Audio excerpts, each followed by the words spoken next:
Before the sun clears the hills east of Florence, the light arrives first on stone that has waited centuries to receive it. It touches the red tiles of the dome before it touches anything else in the city below, gathering along the great curved shoulder of terracotta until the whole structure seems to hold its own quiet fire against the pale sky. From the streets beneath, from the narrow lanes still in shadow, the dome appears the way it has appeared to every generation since it was finished: enormous, deliberate, and impossible. It rises above the rooftops of Florence without any visible means of support, an inverted bowl of brick and stone lifted nearly 100 meters into the air, and it does so with such calm assurance that it is easy to forget how strange a thing it truly is. This is Santa Maria del Fiore, the Cathedral of Florence, and the dome that crowns it is the work of a goldsmith named Filippo Brunelleschi, a man with no formal training as an architect, who was asked to solve a problem that had defeated every master builder of his age. The problem was simple to state and almost impossible to answer. How does one raise a masonry dome wider than any built since antiquity, over an opening so vast that no timber in Tuscany could span it, using no wooden scaffolding to hold the stone in place while it set? For decades before Brunelleschi ever climbed into the unfinished crossing of the cathedral, Florence lived with a hole in its skyline. The nave stood complete. The aisles stood complete. The marble facade had begun to take shape at the western end. And yet, at the heart of the building, where the dome was meant to rise, there was only open sky. Visitors arriving from other cities would have seen the great octagonal drum standing ready, its walls thick and confident, waiting for a roof that no one yet knew how to build. Pigeons nested in the exposed masonry. Rain fell directly onto the floor of the crossing. The people of Florence, who had commissioned this cathedral to be the largest and most magnificent in the Christian world, had built themselves a kind of open wound at its very center, a gap that stood for more than 40 years while the city waited for an answer that did not exist. This is the phrase that historians and later engineers would return to again and again when trying to describe what happened at Florence in the early decades of the 15th century. The dome no one knew how to build. It was not a figure of speech. It was a literal, documented truth. The men who had raised the walls of the drum, who had studied the great domes of the ancient world and the more recent achievements of their own age, could not agree on a method for closing this particular opening, because no one alive had ever closed one so wide without the wooden falsework that every builder before them had used as a matter of course. To understand why this gap in the skyline was allowed to persist for so long, it helps to sit for a moment with the scale of what was being asked. A dome, in the language of the builders who raised them, is not simply a roof. It is a structure in a state of continuous negotiation with gravity, every stone and every course of brick pressing outward and downward at once, seeking always to spread apart and collapse inward toward the center. The great domes of antiquity, the Pantheon in Rome above all, had solved this problem using enormous quantities of concrete, poured in a single continuous operation over centuries of accumulated Roman knowledge that had since been largely lost to the builders of medieval Europe. The dome planned for Florence would not be poured. It would be built, course by course, in brick and in stone, by human hands working at a height where a fall meant certain death, over a space measuring some 45 meters across at its base, wider than anything attempted since the Romans had ceased to build such things at all. And it would rise not as a simple hemisphere, but as an octagon, 8 great curving sides meeting at ribs of stone, each side its own small negotiation with the same relentless outward pressure, all of them needing to be raised together in balance so that the whole structure would hold itself up as it climbed rather than lean and fail before it ever reached its crown. The ordinary solution to this kind of problem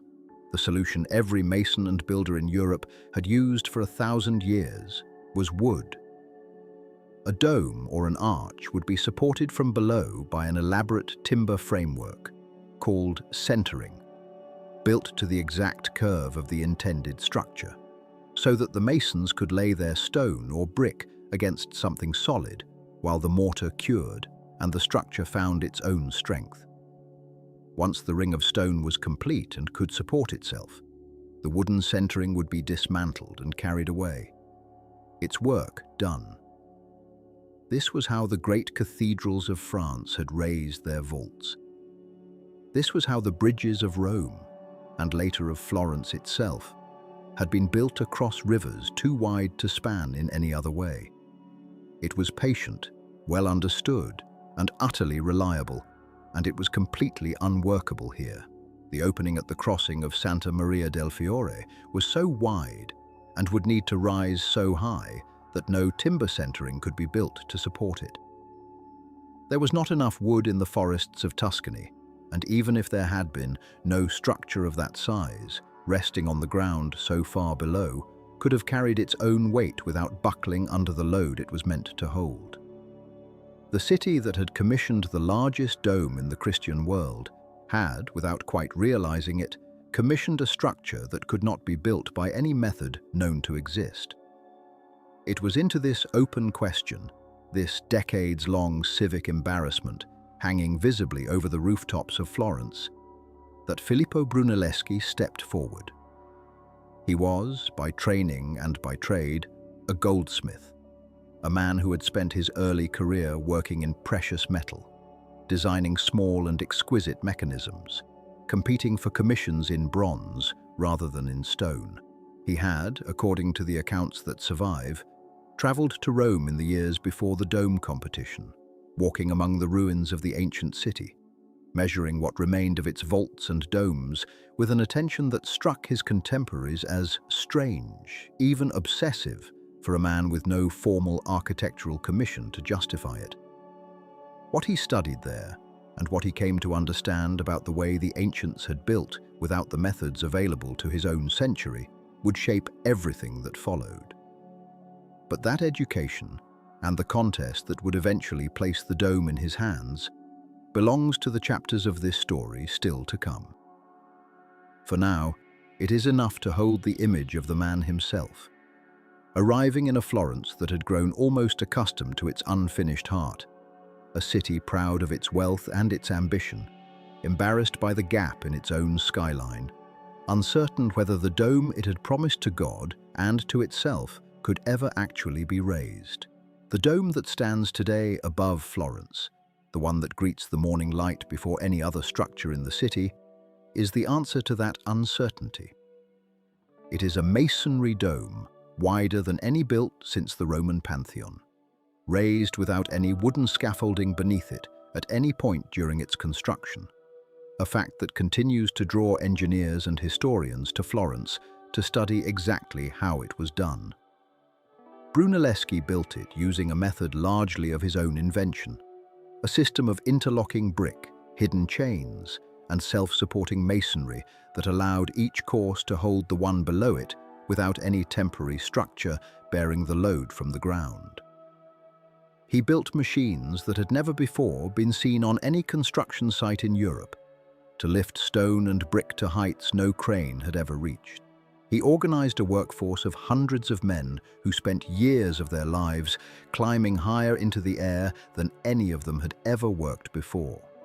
laying brick upon brick around a curve that had to close perfectly at its summit, or the entire structure would fail. All of this lies ahead in the story that follows, told slowly as the dome itself was built, across the seasons and the decades it actually took to rise. For now, in this quiet hour of first light over Florence,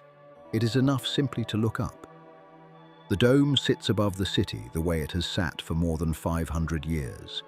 vast and red and impossibly calm, a structure that by every ordinary rule of its own century should not have been possible to build at all. If you are settling in for the evening, if you mean to let the next 2 hours carry you gently through the story of how this dome came to stand, then there is nothing more required of you than to listen and to let the slow rise of Filippo Brunelleschi's masterpiece unfold at its own unhurried pace. The way it was built, one patient course at a time, high above the rooftops of a city that once believed its cathedral would never be closed. To understand why the crossing of Florence's cathedral stood open to the sky for so many years, one must first understand the city that dared to leave it that way. A city that in the final decades of the 1300s had grown wealthy beyond almost any reasonable expectation for a landlocked republic, perched along the banks of the Arno. Florence had built its fortune on wool and on money, on the shearing and dyeing and weaving of cloth that travelled by mule and by ship to markets across the continent, and on the quiet, careful lending of that money by bankers whose names would later echo through the history of the city and of Europe entire. The great banking families, the wool guild, and the merchants who answered to it, the small workshops that dyed cloth in vivid reds and blues along the riverbank, all of this had, by the years around 1300, produced a civic wealth that the city's leaders were determined to display, and there was no grander canvas for that display than a cathedral. Florence at that time already possessed a cathedral, a smaller and older church known as Santa Reparata, which had served the city for centuries and which, by the standards of the newly rich republic, had come to seem plain, modest, almost embarrassing when set against what neighboring cities had achieved. Siena, Florence's rival to the south, had raised a cathedral of striped marble that drew admiration from travelers across Tuscany, and had even begun, with characteristic ambition, an addition that would have made it larger still. An addition that, in the end, its own resources and its own misfortunes prevented it from finishing. Pisa, too, with its cathedral and its famous leaning tower, stood as a rival worth measuring against. The Florentines, watching these projects rise in stone along the roads that connected their cities, felt the particular civic anxiety of a wealthy place that suspects its buildings do not yet match its bank accounts. And in the final years of the 1200s, the decision was made, formally, publicly, and with considerable ceremony, that Florence would build a cathedral larger than any of its rivals, a building meant to declare, in stone that would outlast every merchant and every guildmaster then living, that this city belonged among the great powers of Italy and of the wider Christian world. The task of designing this cathedral fell to a sculptor and architect named Arnolfo di Cambio, a man already known in Florence for his work on other civic monuments. And it was Arnolfo who set down the first plan for what would become Santa Maria del Fiore, a name meaning Saint Mary of the Flower, chosen in honor of the city's patron and its emblem, the lily. Arnolfo's design called for a building on a scale that few in the city could have fully imagined from drawings alone. A long nave flanked by aisles, walls of pale stone and dark green marble, arranged in the geometric patterns that had become a hallmark of Tuscan church architecture. And at the eastern end, where the nave met the transept arms, a vast octagonal space meant to be crowned by a dome unlike any that had been raised in the peninsula since the days of ancient Rome. This was not modesty. Arnolfo and the civic authorities who approved his design were reaching, quite deliberately, for something that exceeded the ordinary vocabulary of church building in their own time, and the ambition itself, more than any single technical decision, would go on to shape the difficulties of the following century. Arnolfo di Cambio died in the first years of the 1300s, and with his death, the project lost the one figure who might have carried the design forward with a single coherent vision. And what followed instead was decades of slow, uneven, often interrupted construction, overseen by a succession of masters, each inheriting a partially built church and each making incremental decisions that shaped the whole without ever fully controlling it. The nave rose first, its stone piers climbing story by story, its walls faced in the characteristic geometric marble that gave the exterior its striped, almost textile quality, a fitting decoration for a cathedral paid for by a city of weavers and dyers. The aisles followed, wide and vaulted, capable of holding the crowds that would gather for the feast days and processions that structured the religious calendar of the city. Work slowed at times when funds ran short, when plague thinned the population and the workshops that supplied stone and labor, when war with neighboring states drew money and men away from the building site and toward the walls and the militias that defended the Republic's borders. And yet the work never stopped entirely. Generation after generation of Florentines grew up watching the cathedral rise, a little more each decade, the long body of the church slowly taking on the shape that Arnolfo had first proposed, until by the middle of the 1300s, the nave and aisles stood substantially complete, their vaults closed, their floors laid, a functioning church in every practical sense, save for the single, glaring absence at its heart. That absence was the crossing, the great octagonal space where the nave met the transepts, the point at which, according to Arnolfo's original conception and the revisions made by the master builders who followed him, a dome was meant to rise and seal the building,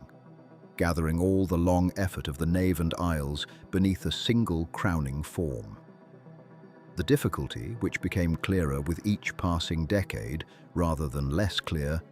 was one of simple measurement. The octagonal drum that had been built to support this dome, its 8 walls rising in a ring above the roofline of the surrounding church, measured across its interior a distance of some 140 feet, a span that had been fixed by the plans and the walls already standing, walls too costly and too structurally essential to tear down and reconsider. This was not a modest distance. It exceeded, by a wide margin, anything that had been closed by a dome anywhere in Christian Europe since the Roman Pantheon itself had been built more than 1,000 years before. And it exceeded as well the practical experience of every mason and engineer then working in Tuscany, or, for that matter, in France or England or the German lands, where the great Gothic cathedrals had achieved their own extraordinary heights and spans through an entirely different structural logic. That logic, the logic of Gothic vaulting as it had developed north of the Alps, depended fundamentally on external support, on flying buttresses and heavy stone piers set outside the walls of the nave, to catch the outward thrust of the vaults above, and carry that thrust safely down into the ground. It was an elegant solution, and it had allowed the builders of Chartres and Amiens and Reims to raise vaults of astonishing height and delicacy. Their walls opened up with vast stretches of glass because the buttresses outside did the structural work that solid walls would otherwise have needed to do. But Florence, whether through civic taste, through a lingering classical sensibility inherited from its Roman past, or through a simple aesthetic preference for the clean, uninterrupted silhouette of its buildings, had never embraced this northern style of external buttressing, and Arnolfo's design, along with every revision made after him, called for a dome that would rise clean above the octagon with no external buttresses at all, no flying ribs reaching outward to catch its thrust, nothing but the walls of the drum itself and whatever internal structure the dome's own masonry could provide. This was, by the standards of 13th and 14th century engineering knowledge, close to a contradiction in terms. A dome of that size, rising without external support, would generate enormous outward thrust at its base, a hoop stress pushing the drum walls apart as surely as the pressure inside a barrel pushes against its staves. And no one then living in Florence or anywhere else in Europe could say with confidence how such a dome might be built without that thrust bringing the whole structure down in ruin, whether during construction or in the years soon after. And so the crossing waited. For the better part of a century after the drum itself had been raised to its full height, The great octagonal opening at the heart of Santa Maria del Fiore stood exposed to the sky, its walls climbing to a height of well over 100 feet above the cathedral floor, and then simply stopping, ringed at the top by nothing more than open air. Rain fell into the space meant for the high altar. Birds nested in the unfinished stonework of the drum, and pigeons moved freely in and out where a roof should have closed the building against the weather, their calls echoing in a chamber built for the sound of choirs and bells. Florentines walking past the cathedral on their way to market or to the guild halls that governed the city's trades would have seen, rising above the finished nave, this strange open ring of masonry, complete in every visible respect except for the one feature that would have made it a cathedral in truth rather than merely in name.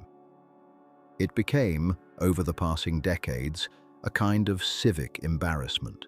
a monument to ambition that had outrun ability,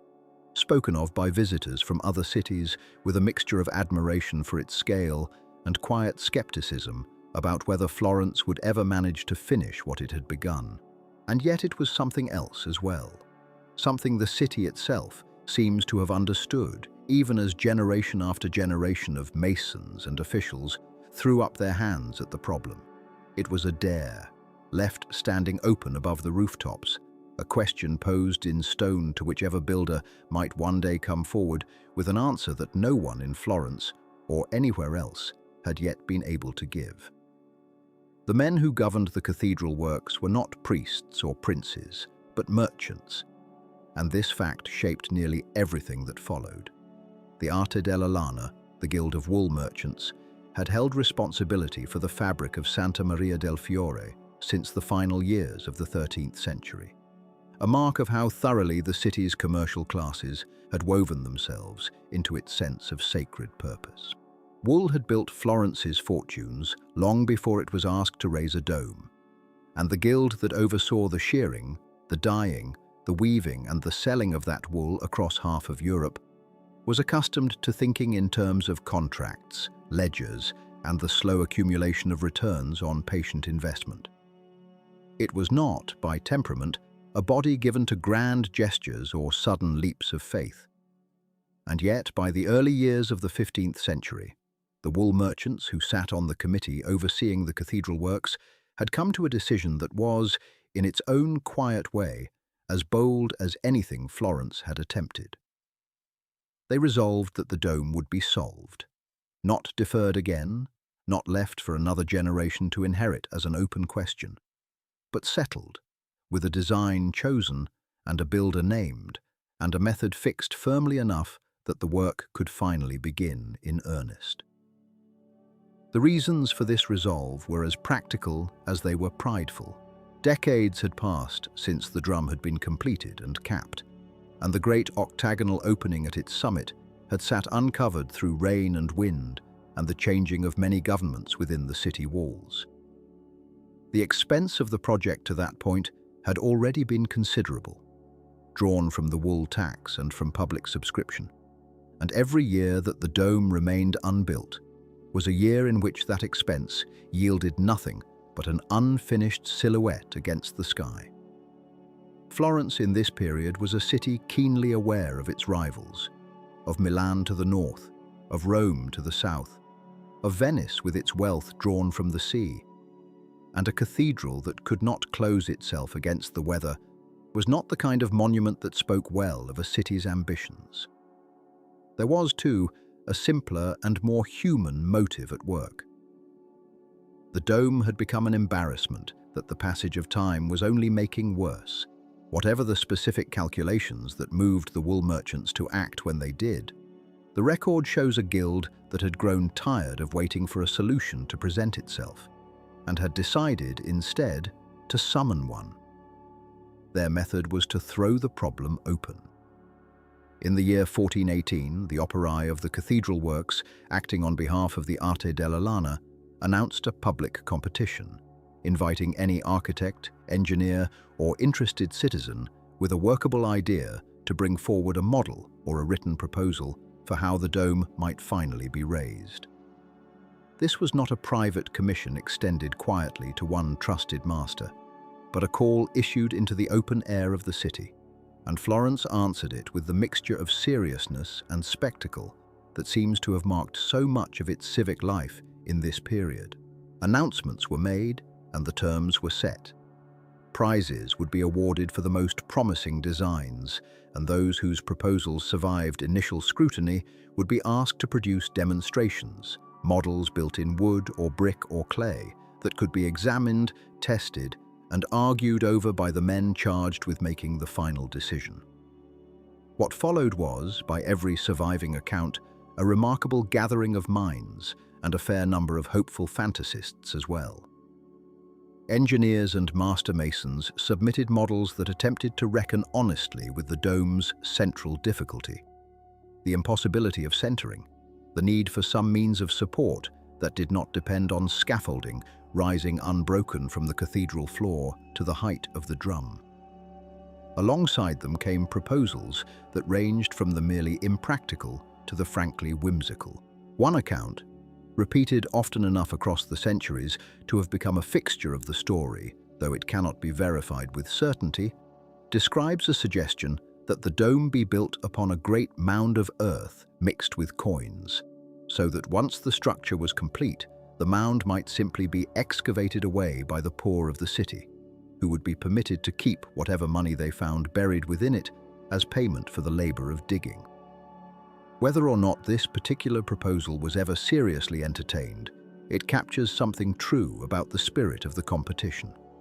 A problem so difficult, so apparently unsolvable by conventional means, that it drew forward both the most careful engineering minds in Florence and a great many others who saw in the dome's difficulty an invitation to invention of every possible kind. Among the more serious contenders was Lorenzo Ghiberti, a goldsmith and sculptor whose reputation in Florence at this time stood, if anything, higher than Brunelleschi's own. Ghiberti had already achieved considerable fame for his winning design in an earlier and unrelated competition: the bronze doors of the baptistery, a commission that had made his name synonymous with technical mastery and elegant invention in the decorative arts. He was, by every measure that Florence in this period valued, an artist of the first rank, skilled in casting, modeling, and the kind of patient, exacting craftsmanship that bronze work demanded. It was natural that a man of his standing should offer himself as a candidate for solving the dome, and natural too that the operae, weighing the relative merits of the various proposals before them, should have found it difficult to set his name aside in favor of Brunelleschi's, whose reputation as an engineer of large structures was, at this point in his career, considerably less established. The relationship between the two men has been shaped by later retelling into something closer to bitter rivalry than the historical record can fully support. And it is worth resisting the temptation to cast their eventual joint appointment as a drama of personal animosity, rather than what it more plainly was: a cautious institution hedging its considerable uncertainty by appointing two capable men where it might otherwise have gambled everything on one. The operae, faced with a decision of enormous consequence and very little precedent to guide them, chose in 1420 to name both Brunelleschi and Ghiberti as capomaestri, joint masters of the works, with equal salaries and, on paper at least, equal authority over the project going forward. It is true that surviving accounts, most notably those written considerably later by Brunelleschi's own biographers, suggest a working relationship marked by friction, with Brunelleschi reportedly frustrated by having to share credit and direction with a man he considered unqualified in matters of construction. However gifted he may have been in bronze and stone carving of a smaller scale, but these accounts were written by men with every reason to elevate Brunelleschi's genius and to diminish his rival's contribution by comparison. And the documentary record of the Works Committee itself shows a more measured picture. Two men employed together, their disputes recorded in the dry language of guild minutes rather than the heated language of personal grievance. Their eventual separation, coming gradually as the practical demands of the project revealed which of the two possessed the deeper command of the engineering problem at hand. Ghiberti's role diminished over the ensuing years, not through any single dramatic confrontation, but through the slow accumulation of decisions in which his contributions were needed less and less, until his salary as capamaestro was reduced,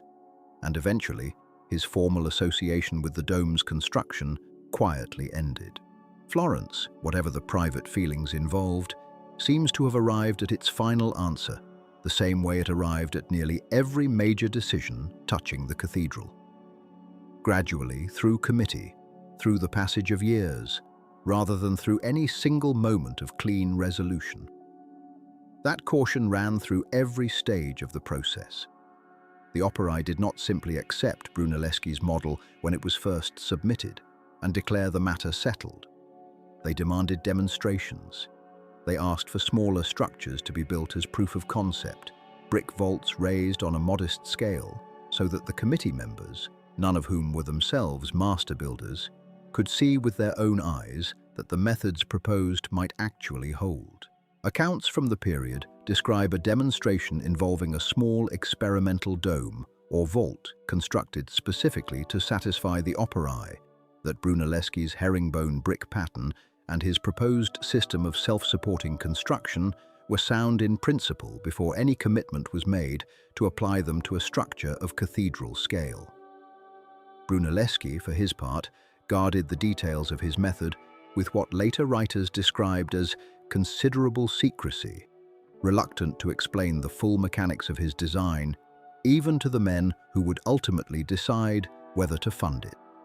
A reluctance that has sometimes been read as pure eccentricity, but which likely reflected a reasonable fear that an untested idea, once fully disclosed, might be seized upon by a rival and claimed as their own, or worse, picked apart and rejected by men without the technical grounding to understand why it might work. The result was a decision reached not in a single triumphant afternoon, but across years of careful, doubtful deliberation, model after model presented and reconsidered. Funds allocated cautiously and only in stages. Formal approval extended piece by piece rather than all at once, so that even after Brunelleschi's central approach had been provisionally accepted, the Guild continued to demand proof at every subsequent stage of the climb. It was, in this sense, entirely consistent with the character of the institution that had commissioned it. A body of merchants who understood risk well enough to know that even the most persuasive model built on a tabletop was no guarantee of what stone and brick and mortar would do 100 braccia above the floor of the nave, and who intended, so far as caution could arrange it, to test that promise at every step before committing the city's wealth and the cathedral's fate entirely into the hands of one goldsmith turned builder, who claimed to have solved what all of Florence and all the architects who had come before him had failed to solve. To understand how such a claim could be made at all, it is necessary to go back some years, to a Florence that had not yet begun to think of Filippo Brunelleschi as a builder of any kind. He had been trained, first, in the trade of the goldsmith, apprenticed in his youth to the discipline of small and exacting work, the shaping of metal into forms that had to satisfy the eye at the closest possible distance, where no flaw could hide behind scale or shadow. It was a training that demanded patience of a particular kind, an intimacy with material, an understanding that gold and silver, like stone, had their own resistances and tendencies, their own way of behaving under the hand of a man who tried to bend them to a purpose. He became, in time, a sculptor as well, skilled enough that when Florence announced, in the first year of the new century, a competition for the bronze doors of the baptistry of San Giovanni, Brunelleschi was among those invited to submit a design. The commission was among the most prestigious the city could offer, a chance to shape, in relief, the sacrifice of Isaac, and to have that shaping stand at the threshold of the building, where every citizen of Florence was baptized into the life of the church and, by extension, into the life of the city itself. The competition drew the finest sculptors of the generation, and it narrowed, in the end, to two panels judged nearly equal in skill. One by Brunelleschi and one by a younger goldsmith named Lorenzo Ghiberti. The accounts that survive do not agree entirely on what followed. Some say the judges proposed the two men share the commission, working together on the doors as equals. Some say Brunelleschi refused outright to accept a shared honor in work he believed he alone had solved more elegantly, and that he withdrew rather than divide the credit. What the record supports with more confidence is the outcome. Ghiberti received the commission, and Brunelleschi did not. He was, by the testimony of those who knew him, a man of considerable pride in his own judgment, and the loss appears to have settled into him not as a wound that healed cleanly, but as a redirection, quiet and lasting, of where he would spend his ambition.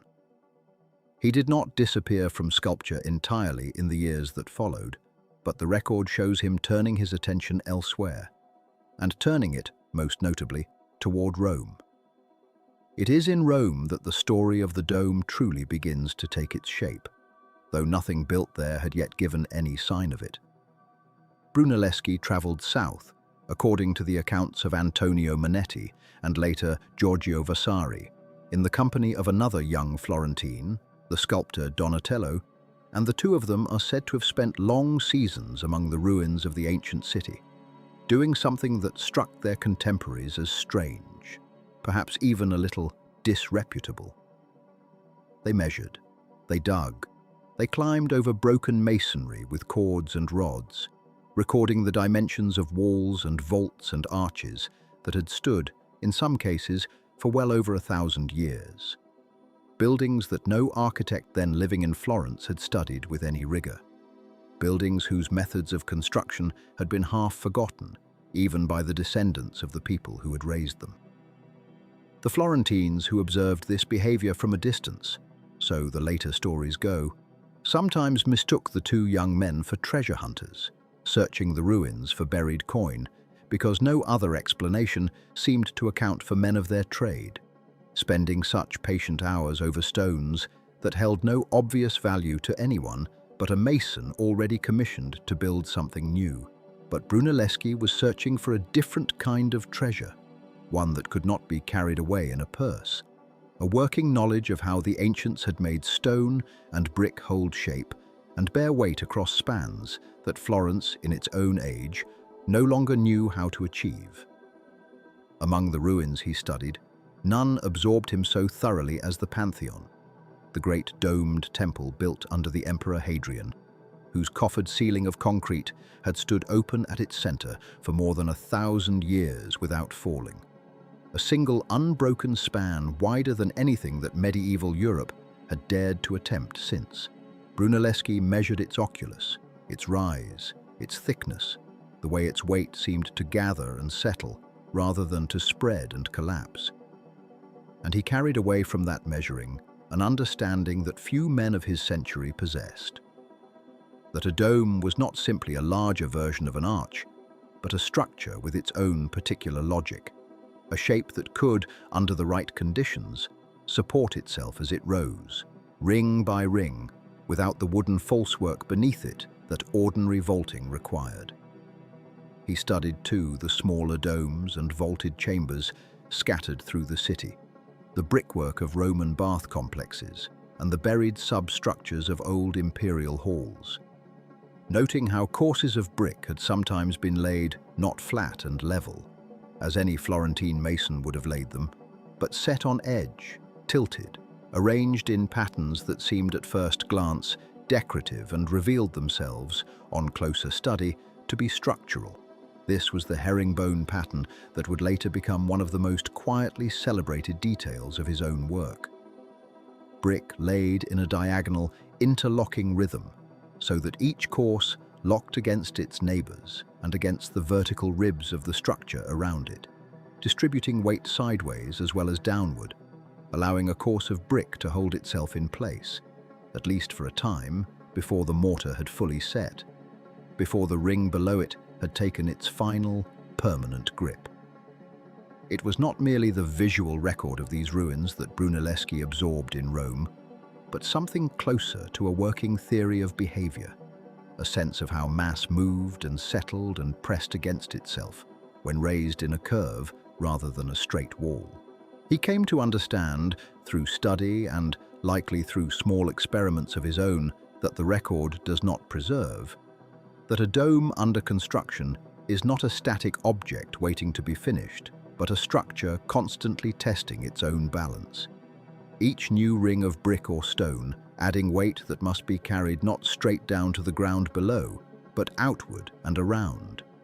Ring supporting ring until the whole shape closes upon itself at the top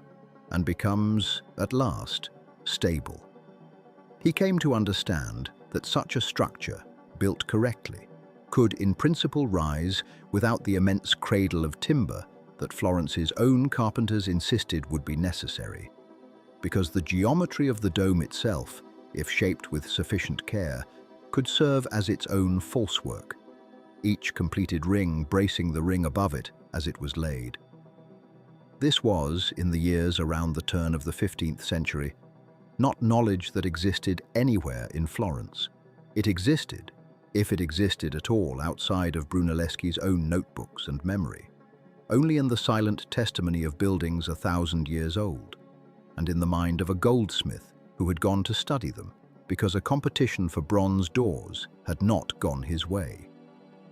He did not return to Florence as a famous man, and he did not return at first as anyone the cathedral authorities had reason to consult.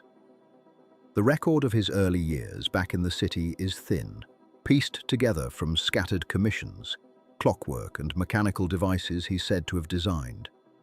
Small architectural works that gave little outward sign of the vast structural theory taking shape in his private study. What he carried back from Rome was not a public reputation, but a private conviction,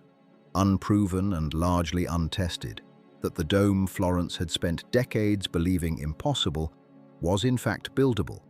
provided a man understood, as the ancients had understood, how brick and stone could be persuaded to hold themselves aloft. He had no commission for it. He had, for a long while, no audience willing to take the claim seriously from a man whose formal training lay in metalwork and relief sculpture, rather than in the raising of great vaults. But he had spent years measuring what no one else in the city had thought worth measuring. And when the Opera del Duomo at last opened its doors to proposals for finishing the dome, Brunelleschi arrived not as a sculptor hoping for a second chance at glory, denied him years before, but as something closer to an engineer, carrying a theory of construction that he alone, among all those gathered in Florence, believed he could prove. It was this quiet, unhurried transformation, from a goldsmith outmatched in a contest of bronze to a student of ruined Roman brickwork, that would shape everything the operae were about to weigh, and everything they would insist on testing, before they trusted the fate of their cathedral to a claim built, as far as any of them could see, on nothing more than one man's years, abroad among broken stones. Before anything else could be decided, the men of the Opera del Duomo had to look again at what already stood above the streets of Florence, because the dome was not being asked to rise from open ground. It was being asked to rise from a base that had waited, patiently and without complaint, for the better part of a generation. The great octagonal drum, raised by earlier masters under the plans first laid down by Arnolfo di Cambio and refined across the decades that followed, already carried the 8 walls of the cathedral's crossing higher into the Florentine sky than almost anything else in the city. It was wide beyond what any dome then standing in Christendom had ever attempted to span. Its 8 sides measured in tens of varas, and its walls thick enough to carry enormous weight, and it had been finished and left roofless for years, its great open mouth staring upward at the clouds while the guilds argued and the treasury waited, and the citizens grew accustomed to a cathedral that seemed, from certain angles, to have no ending at all. Birds nested in its upper courses. Rain fell freely into the crossing below. Those who had built the drum had done their work with care and had done it well. And now their work simply waited. A wide stone collar open to the weather, for someone to determine what, if anything, could safely be set upon it. This waiting drum was not itself the engineering problem that had stalled every serious proposal for a generation. The ground beneath the cathedral had been tested and proven across centuries of building. The foundations were sound, the bedrock reliable, the ancient caution about soft soil and hidden water that haunted so many great structures elsewhere simply did not apply here. In this particular corner of Tuscany, where the earth had already shown it could carry cathedrals. The drum itself, too, was accepted as capable of bearing whatever crown might eventually rest upon it, so long as that crown could be built at all. The true difficulty, the one that had defeated architect after architect and reduced proposal after proposal to polite dismissal, lay not below the drum but above it, in the impossible arithmetic of raising a masonry dome across a span of that size, without any centering frame large enough, strong enough, or affordable enough to hold the stone and brick in place while the mortar cured. In ordinary church building, when a mason wished to raise an arch or a vault, he did not ask the stone to hold itself up as it went. He built first in wood, a temporary skeleton, a centering frame shaped precisely to the curve the finished stonework would take, sturdy enough to carry the full weight of everything laid upon it until the last stone was set, and the arch became, all at once, its own support. Only then was the wooden frame removed, eased away piece by piece, leaving the finished stone arch standing free. This method had served builders across Europe for centuries, in bridges, in smaller cupolas, in the vaulted ceilings of countless churches. And it worked because those spans, however impressive, remained within the reach of timber. A centering frame could be built from available beams, braced from the floor or from lower walls, and removed when the work above no longer needed it. The dome proposed for Florence admitted no such solution. The octagonal drum rose so high above the cathedral floor, and the span it demanded the eventual dome to cross was so wide that any centering frame built to support the entire structure during construction would have required timber in quantities the forests of Tuscany could not easily supply, and would have needed to rise, unsupported itself, to a height that made its own stability doubtful. Some among the city's engineers had proposed enormous scaffolding, built up from the cathedral floor itself, packed earth or rubble mounded within the crossing to support the work from below. Even a fantastical suggestion that the interior be filled with coins as a mound to bear the weight and later paid out again to the poor once the dome was closed. A story that circulated more as a jest about the scale of the problem than as a serious plan. Each proposal that reached the operae foundered on the same wall. Either the wood required did not exist in sufficient quantity,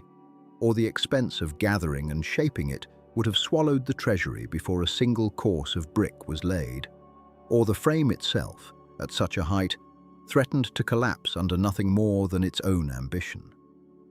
For decades, this had been the quiet, unglamorous truth beneath every grand debate about the dome. It was not a question of whether Florence wanted a dome, or whether her masons possessed the skill to lay brick and stone in careful courses. It was a question of how anything so wide could be held up while it was being built, when no frame on earth seemed equal to the task of holding it. Brunelleschi's answer, when he finally brought it before the guild, did not attempt to solve this problem so much as refuse to accept its terms. He proposed, calmly and by every surviving account, with unusual confidence, that the dome be built without any centering frame at all. Instead of asking timber to hold the stone in place while it set, he proposed that the dome hold itself,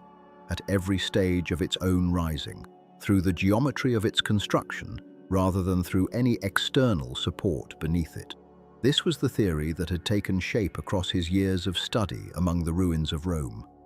where he had measured the ancient dome of the Pantheon and other vaulted structures left by builders long dead, tracing in their surviving brickwork patterns of construction that later ages had largely forgotten. He had come to believe that a masonry dome, if built correctly, could be made self-supporting during its rise, provided that its structure was arranged so that every course of brick or stone leaned inward upon itself, in a way that kept it stable, moment to moment, without needing anything beneath to catch it should it slip. His proposal rested on several interlocking ideas, each unfamiliar to the masons of Florence, though each, he insisted, could be traced back to methods the Romans themselves had used. The dome would not be a single shell, but two, an inner dome and an outer dome built together with a hollow space between them, the outer shell serving to shed rain and give the dome its visible form, the inner shell carrying the true structural weight, the two joined at intervals by ribs and connective masonry that let them act, in effect, as one unified structure while remaining light enough, in relative terms, to be built without a supporting frame reaching from the cathedral floor. Within this double shell, the brick itself would be laid not simply in flat horizontal rings, which under their own weight would have wanted to slide inward and collapse toward the center before the ring above could close and stabilize them, but in a herringbone pattern, spina pesci as the Florentines came to call it, in which bricks were set diagonally at intervals within each horizontal course, interlocking with the courses around them so that each ring of brick found lateral support, not only from what lay beneath it, but from its neighbors to each side. In principle, and Brunelleschi argued this at length before men who had never seen such a thing attempted at this scale, each course of the dome could be closed into a complete ring before the next course was begun, and once closed, that ring would be stable on its own, needing no wooden frame to hold it while the mortar set, because the geometry of the herringbone brick and the inward lean of the whole structure would carry the load safely to the walls of the drum below. To the operae and to the wider guild of masons and architects who had spent years watching every previous proposal collapse under the same unforgiving arithmetic, this idea arrived sounding less like an engineering solution than a kind of controlled disbelief. Nothing in the practice of Florentine building, nor in the broader traditions of masonry then known across Italy, offered a precedent for a masonry dome of this span raised without centering. The very confidence with which Brunelleschi spoke of Roman methods he claimed to have studied firsthand among ruins that most of his contemporaries had never troubled to examine so closely, only deepened the suspicion of men who had no way to verify what he had seen, and no easy way to imagine how brick alone, arranged cleverly or not, could resist forces that timber itself so often failed to resist. The guild had been burned before by confident men with elegant theories. They were not inclined, this time, to commit the treasury and the reputation of the cathedral to a claim resting on nothing more substantial than one architect's account of his own travels. And so the operae did what careful men do when asked to believe something that defies their experience. They demanded proof before they would grant trust. Brunelleschi was required to demonstrate his method first, at the smallest scale that would still say something true about the largest, building models in wood and in clay that showed how the double shell might be joined, how the ribs might run, how the herringbone brick might interlock within a curving course. And beyond the models, he was pressed further still, asked to raise an actual structure in brick, a scaled trial built according to the same principles he proposed for the dome itself, so that the guild's own masons could climb it, inspect it, test with their hands and their eyes whether a course of herringbone brick truly could stand without a frame beneath it, whether it would hold through the curing of its mortar, whether it would bear weight laid upon it afterward without shifting or cracking or subsiding into the failure that every precedent in their experience told them to expect. Only once this trial structure stood, proven under the same skepticism that had killed every previous plan, would the operae allow themselves to consider entrusting the crown of their cathedral and the reputation of their city to a method that had never before been attempted at such a height, over such a span, above the heads of everyone who called Florence home. Before a single course could rise upon the drum, the question of material had to be settled, and it was a question that reached far beyond the cathedral itself, into the hills and quarries that ringed Florence like a second, quieter city of stone. The masters who had studied the problem understood that whatever they built would need to answer to two demands that pulled against each other. It would need to be strong enough to carry its own enormous weight without buckling, and light enough that its own weight would not become the very force that brought it down. No material serves both needs equally well, and so the builders turned, as the Romans had turned before them, to a hierarchy of stone and brick, each assigned to the part of the structure best suited to its particular virtues.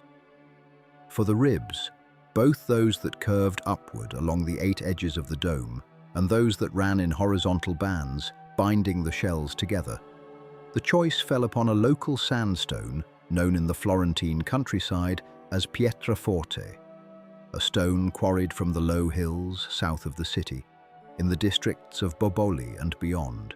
where generations of masons had already learned its qualities through centuries of use in the city's walls and palaces. Pietraforte was valued for its density and its evenness of grain, a stone that could be worked to a fine tolerance and trusted to bear great compressive loads without splitting along hidden faults. The kind of failure that had ended the usefulness of lesser stone in smaller, less forgiving structures. The quarrymen who cut it worked in benches carved directly into the hillside, following the natural bedding planes of the rock so that each block could be freed with wedges and levers rather than broken apart by force. A method that preserved the internal strength of the stone rather than fracturing it invisibly along lines that might not reveal themselves until decades of load had passed. The blocks selected for the dome's ribs were chosen with particular care, examined for consistency of color and texture, for the fine, tight grain that indicated a stone free of the soft veins and inclusions that could become the seed of a future crack.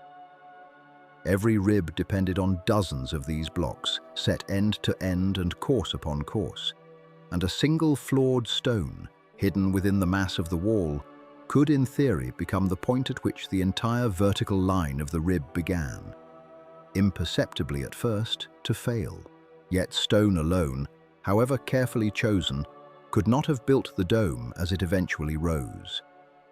Had the builders attempted to construct the entire shell, inner and outer alike, from solid sandstone in the manner of the ribs, the resulting weight would very likely have exceeded what the drum and the ground beneath it could safely carry, reintroducing the very problem that had made the project seem impossible for more than a century. It was here that the choice of fired brick for the great expanse of the shells themselves became not simply an aesthetic preference, but very likely a structural necessity, a way of building thin where thinness could be tolerated and heavy only where heaviness was required. Brick, unlike stone, is essentially manufactured rather than found. Its properties determined not by the hidden geology of a hillside, but by the choices of the men who mixed the clay, shaped it, and fired it in kilns scattered through the countryside around Florence. This gave the builders a degree of control that stone could never offer. They could specify the size and shape of the bricks needed for each part of the dome, could order bricks cut to the particular wedge and taper required by the herringbone courses, and could trust that a well-fired brick, though far lighter than stone of the same volume, would still bear the loads asked of it within the compressive, load-bearing logic that governed the whole structure. The kilns that supplied the project worked for years at a steady output, firing brick after brick to specifications drawn from the master builder's own designs. And it is in the sheer, patient scale of this brickwork, course laid upon course across the rising double shell.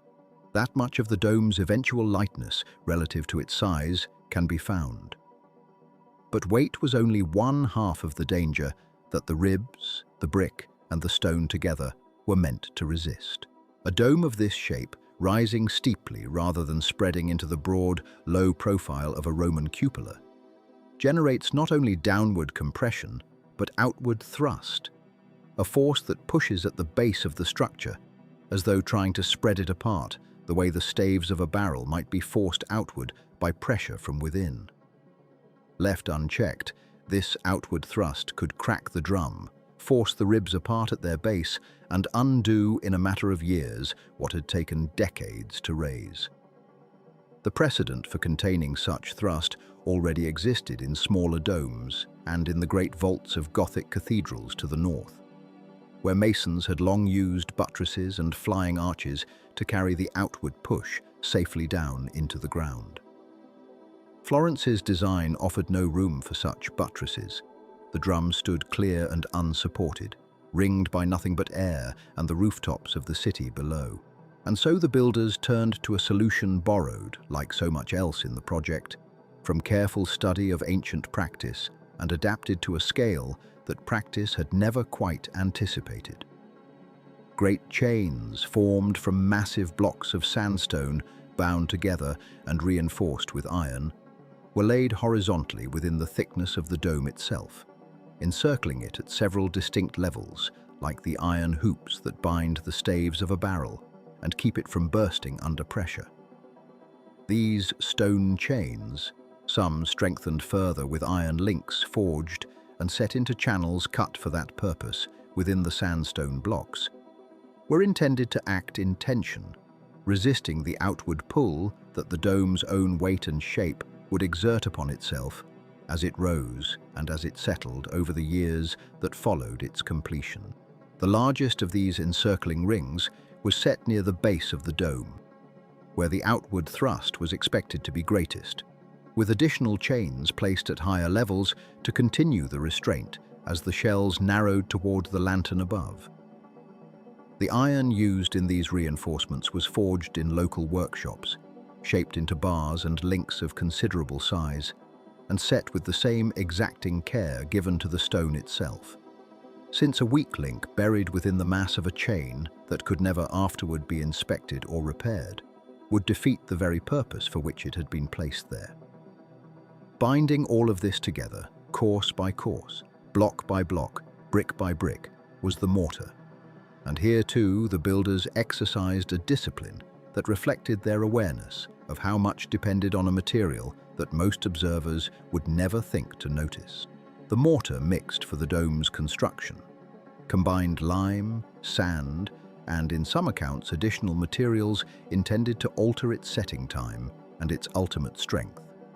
A formulation adjusted according to where in the structure it would be used, and how quickly the masons needed it to begin bearing the weight of the courses laid above. Too slow a set, and the soft mortar beneath a newly laid course could be squeezed sideways under the pressure of the brick or stone pressing down upon it, before it had gained sufficient strength to resist that pressure, causing the herringbone pattern to slip out of true, or the joints between blocks to widen unevenly. Too fast a set, and the masons would lose the workability needed to fit each irregular block or brick precisely against its neighbors, a fitting that mattered enormously in a structure with no formal centering to hold each course in place while the mortar cured. The masters overseeing the work were said to have taken a close personal interest in these mixtures, aware that the strength of the finished dome would depend as much on the quiet chemistry of lime and sand as on the visible grandeur of stone and brick, and that a failure hidden within the mortar joints might not announce itself for years, revealing itself only later, in a crack or a settling that no one on the scaffolding could have foreseen, at the moment the trowel was drawn away. None of this stone, brick, iron, or mortar arrived at the cathedral by any simple means, and the labor of merely bringing the raw materials to the building site was itself an undertaking that shaped daily life across a broad swathe of the countryside and the city alike. The sandstone quarried at Boboli and the other hillside sites south of the river had to be cut into blocks of a size and weight that ox carts could reasonably bear, then hauled along roads that climbed and descended through terrain never designed for such traffic, before crossing the Arno and entering streets that had been laid out centuries earlier for foot traffic and pack animals. Not for the passage of stone destined to crown a building rising higher than anything else in the city. Where the terrain allowed, some material moved by river barge along the Arno itself, a slower but gentler method that spared the animals and the roads some of the strain of overland hauling. Though it required its own loading and unloading at wharves never intended to handle cargo of such weight and awkward shape. Brick, produced at kilns scattered through the surrounding countryside, followed similar routes, arriving in a more continuous stream than the stone, since the ongoing pace of construction demanded brick in quantities that no single delivery could satisfy, requiring instead a steady, almost unbroken procession of carts moving toward the cathedral across years rather than weeks. Once within the city, every load faced the final and often most difficult stage of its journey, the narrow streets around the cathedral itself, crowded with the ordinary business of a working city that had not paused its markets, its workshops, or its daily rhythms merely because a dome was rising above it. Teams of men and animals maneuvered each load through turns and passages built for a smaller age, bringing stone and brick and iron at last to the base of the cathedral, where hoists waited to lift what carts and barges and human shoulders had carried this far, beginning the far more delicate ascent that would carry each piece of material up into the air, toward the ring of scaffolding and machinery already climbing above the drum, waiting to receive it. It was here, at the threshold between ground and air, that the true machinery of the dome began its work, and it was here that Filippo Brunelleschi's reputation as something more than a goldsmith, something closer to what later ages would call an engineer, first became unmistakable to the men who watched him. The problem before him was not a subtle one. Stone and brick, and the great chestnut beams meant to bind the structure together, could be quarried, shaped, and carted to the cathedral square by teams that had performed such labor for generations. But no one in Florence, no one in Italy, no one perhaps since the builders of ancient Rome had faced the particular difficulty of lifting such weight again and again to a height that grew with each passing month, until the working edge of the dome stood so far above the piazza that a dropped tool might fall through the space of several long breaths before it struck the pavement below. Ropes pulled by hand, the method still used on smaller works throughout the city, would have required teams of men so numerous and so exhausted by the sheer repetition of the climb that the dome might have taken not 16 years, but 60. Brunelleschi understood, before the first stone of the drum had settled into its final place, that the dome would rise only as fast as its machines allowed, and that no existing machine was equal to the task. His answer, built in the years before the cupola itself began its ascent, was a hoist unlike anything the guild records of Florence had described before. It stood at the heart of the cathedral floor, a wooden tower of beams and gearing driven not by men at a capstan, but by a pair of oxen walking a slow circle at ground level, turning a great vertical axle that rose through the mechanism above them. What made the device remarkable, and what drew masons and carpenters from other guilds simply to stand and watch it work, was not the animal's patient strength alone, but the ingenuity of the gearing Brunelleschi had devised to direct that strength. The hoist could lift a load toward the heavens on one turn of the gearing, and then, without unhitching the oxen or reversing their tired circuit around the drive shaft, could lower an empty hook or a spent basket back to the ground by a simple shift of the mechanism, engaging a second gear that reversed the motion of the rope above, while the oxen continued walking in the same direction they had always walked. To modern eyes, familiar with clutches and reversible engines, the device might seem a modest curiosity. To the men of 1320 and 3030, watching wooden teeth engage and disengage with a motion that seemed to think for itself, it appeared closer to a marvel than a machine. Accounts written decades later, when the memory of the hoist's construction had passed into something like local legend, describe onlookers who could not explain how the same oxen, walking the same unbroken circle, could send the ropes first up and then down without ever reversing their own steps. The mechanism did the reversing for them, a small triumph of design that spared the animals the exhaustion of starting and stopping, and spared the workers above the long delays of waiting for a team to be turned and rehitched between each load. The hoist alone, however, solved only part of the problem. It could raise a stone or a bundle of brick from the cathedral floor to the base of the rising dome. But the dome itself, by its very nature, curved inward and upward as it climbed, and the working edge where masons labored moved constantly outward from the center of the tower. Following the geometry of the herringbone courses and the 8 great ribs that gave the structure its shape, a vertical hoist alone could not place a stone precisely where a mason waited, dozens of feet outward from the shaft where the rope descended. For this, Brunelleschi devised a second machine, one that would be spoken of by name for centuries afterward. The castello, a wooden crane assembled not on the ground, but on the dome itself, mounted upon the very ring of masonry that the men below had only recently finished laying, rising with the work rather than remaining fixed below it. The castello was, in its simplest description, a jib crane, a swinging arm mounted on a rotating base, capable of taking a load lifted by the great ox hoist below and carrying it sideways across the open air of the growing cupola to wherever a team of masons stood ready to receive it. But the simplicity of that description does little justice to the boldness of building such a device where it stood. The castello rested on the dome's own inner curve, its footing no more solid than the masonry the workers themselves had trusted with their lives, and its long timber arms swung out over the terrifying open drop of the unfinished center, a space that at the dome's later stages measured well over 100 feet from the working platforms down to the cathedral floor. To stand beneath its swinging beam, watching a block of sandstone or a load of brick swing outward on a rope with nothing beneath it but air and the memory of the dome's own strength,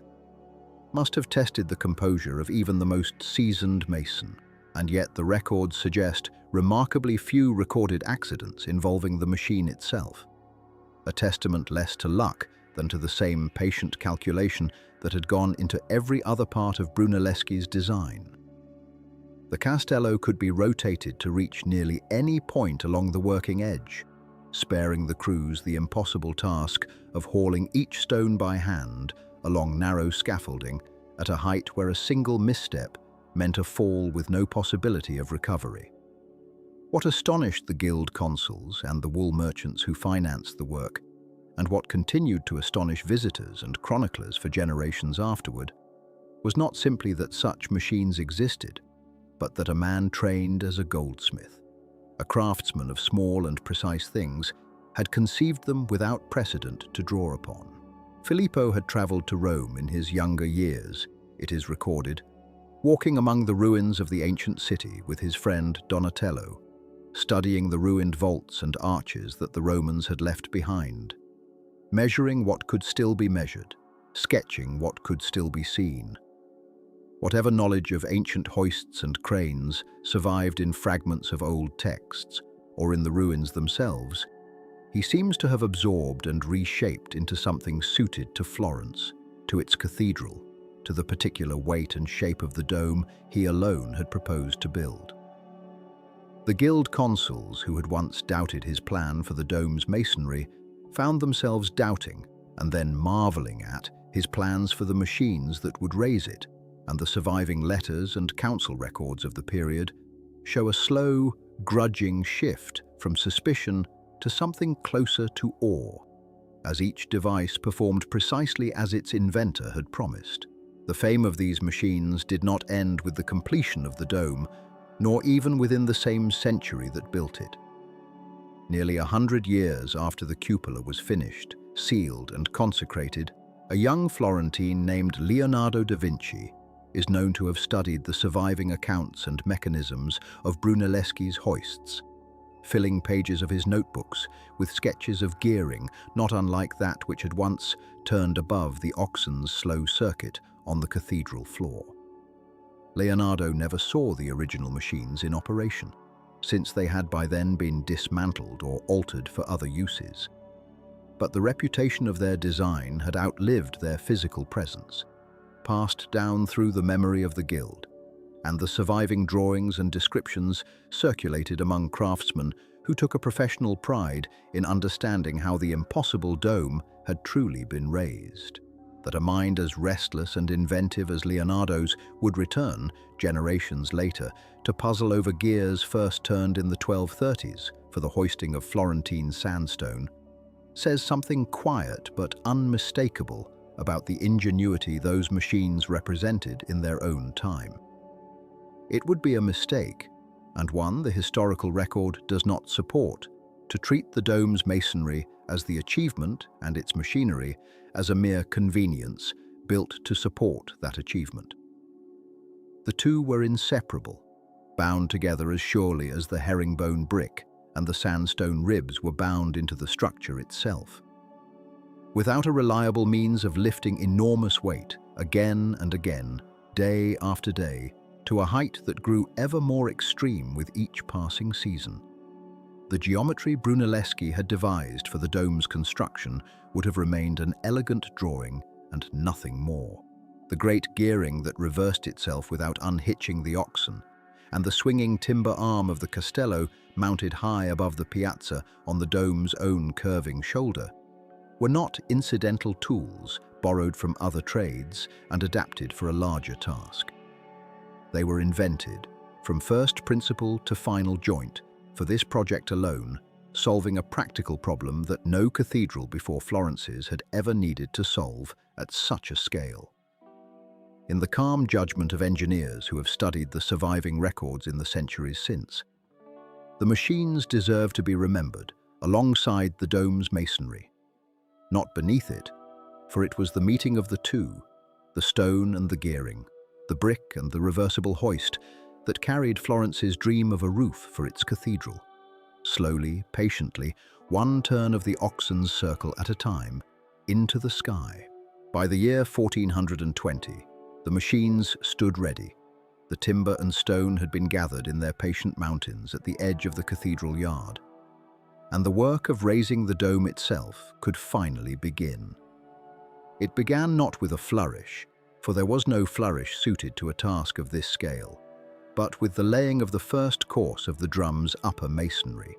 a ring of stone and brick set with the same care a goldsmith might give to the rim of a vessel meant to hold something precious.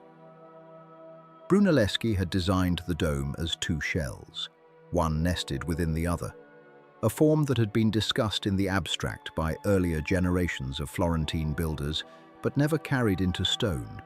And it was this doubled structure, hollow at its heart, that now began, course by course, to rise from the octagonal drum that Arnolfo di Cambio and his successors had left waiting, open to the sky, for more than 100 years. The construction followed the 8 sides of the drum precisely, each of the 8 faces of the dome rising as its own section, a decision that shaped nearly every choice that followed. Rather than building in a single continuous ring that circled the whole structure at once, always awkward to manage across so wide a span, the masons and their overseers organized the work into 8 coordinated fronts, one for each face of the octagon, each face rising in careful step with its neighbors, so that no side outpaced the others by more than the builders judged safe. This was not merely a matter of appearance, though the finished dome does show a kind of visible harmony in its 8 ribbed sections meeting at the lantern above. It was a matter of physics, as the builders understood it by feel and by inherited practice.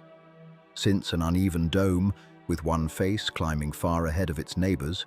would have thrown its own weight unevenly onto the drum below, inviting exactly the kind of failure that had haunted the project since its earliest days.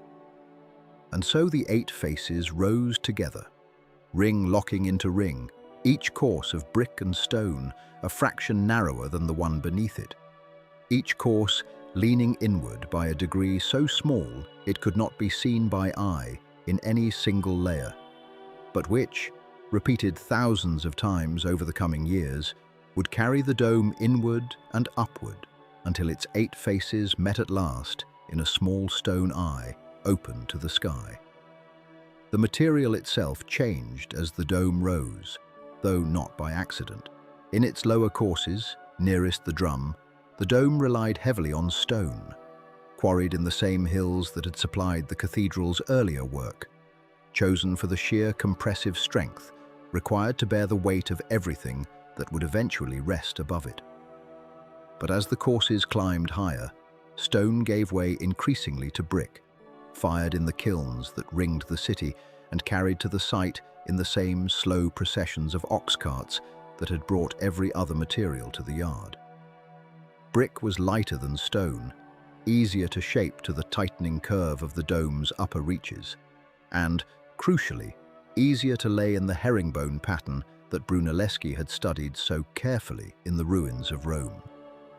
This pattern, in which each brick was set on a diagonal, alternating direction, course by course, so that the bricks appeared to interlock like the bones of a fish's spine,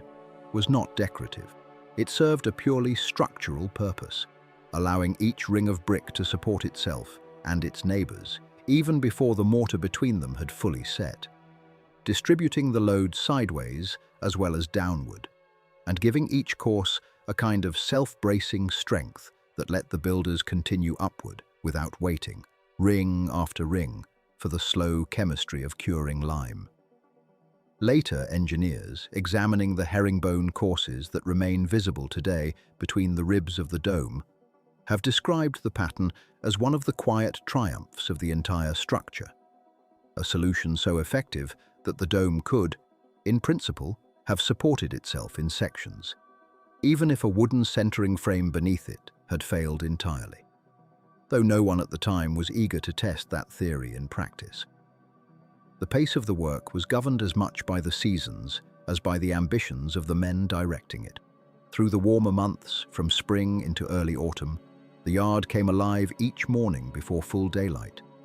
the ox-drawn hoists beginning their slow revolutions, the masons climbing the internal stairs and walkways to reach the rising edge of the dome, the calls of foremen and the creak of rope and gearing filling the space beneath the growing shell. But as the cold months approached, the pace slowed and then stopped almost entirely. Mortar cured poorly in the chill, brick and stone grew treacherous with frost, and the risk of accident, always present at such heights, grew sharper still when hands were numbed and footing turned slick. The overseers of the works, following practices already well established in the building trades of the region, called a halt to the heaviest work through the depths of winter, allowing the masonry laid that year to settle and cure undisturbed, and allowing the men themselves the season's rest that their bodies required after months of sustained labor, at heights few of them had ever imagined working at before this project began. This meant that the dome's rise was not a matter of days or even of single years, but of a rhythm repeated across nearly 2 decades, each spring bringing the resumption of work at the height the previous autumn had left it, each autumn bringing a pause that let the city and the builders themselves take stock of how far the dome had come and how much farther it still had to climb. What made this slow rhythm visible to everyone in Florence, and not merely to the men working within the scaffolding and walkways inside the shell, was the changing shape of the dome itself as it grew. In its earliest courses, rising almost straight from the top of the drum, the dome's curve was gentle, and a person standing in the piazza below might have struggled to see, from one season to the next, how much progress had truly been made. But as the years passed and the courses climbed higher, the curve of each of the 8 faces began to steepen visibly, the dome narrowing toward its center with an urgency that became unmistakable even to an untrained eye. Where the lower courses had leaned inward by fractions of a degree, the upper courses leaned more sharply still, following the same catenary-like curve that Brunelleschi had worked out through models and calculation long before construction began. A curve chosen specifically because it allowed each successive ring to support its own weight and the weight of the rings above, without pushing outward against the shell beneath it. To the citizens of Florence, watching from the streets and rooftops around the cathedral, as they had watched for a generation already, this steepening curve became its own kind of calendar, a way of marking how close the work had come to its most dangerous and most celebrated moment, the closing of the dome at its summit, where the 8 faces would finally meet,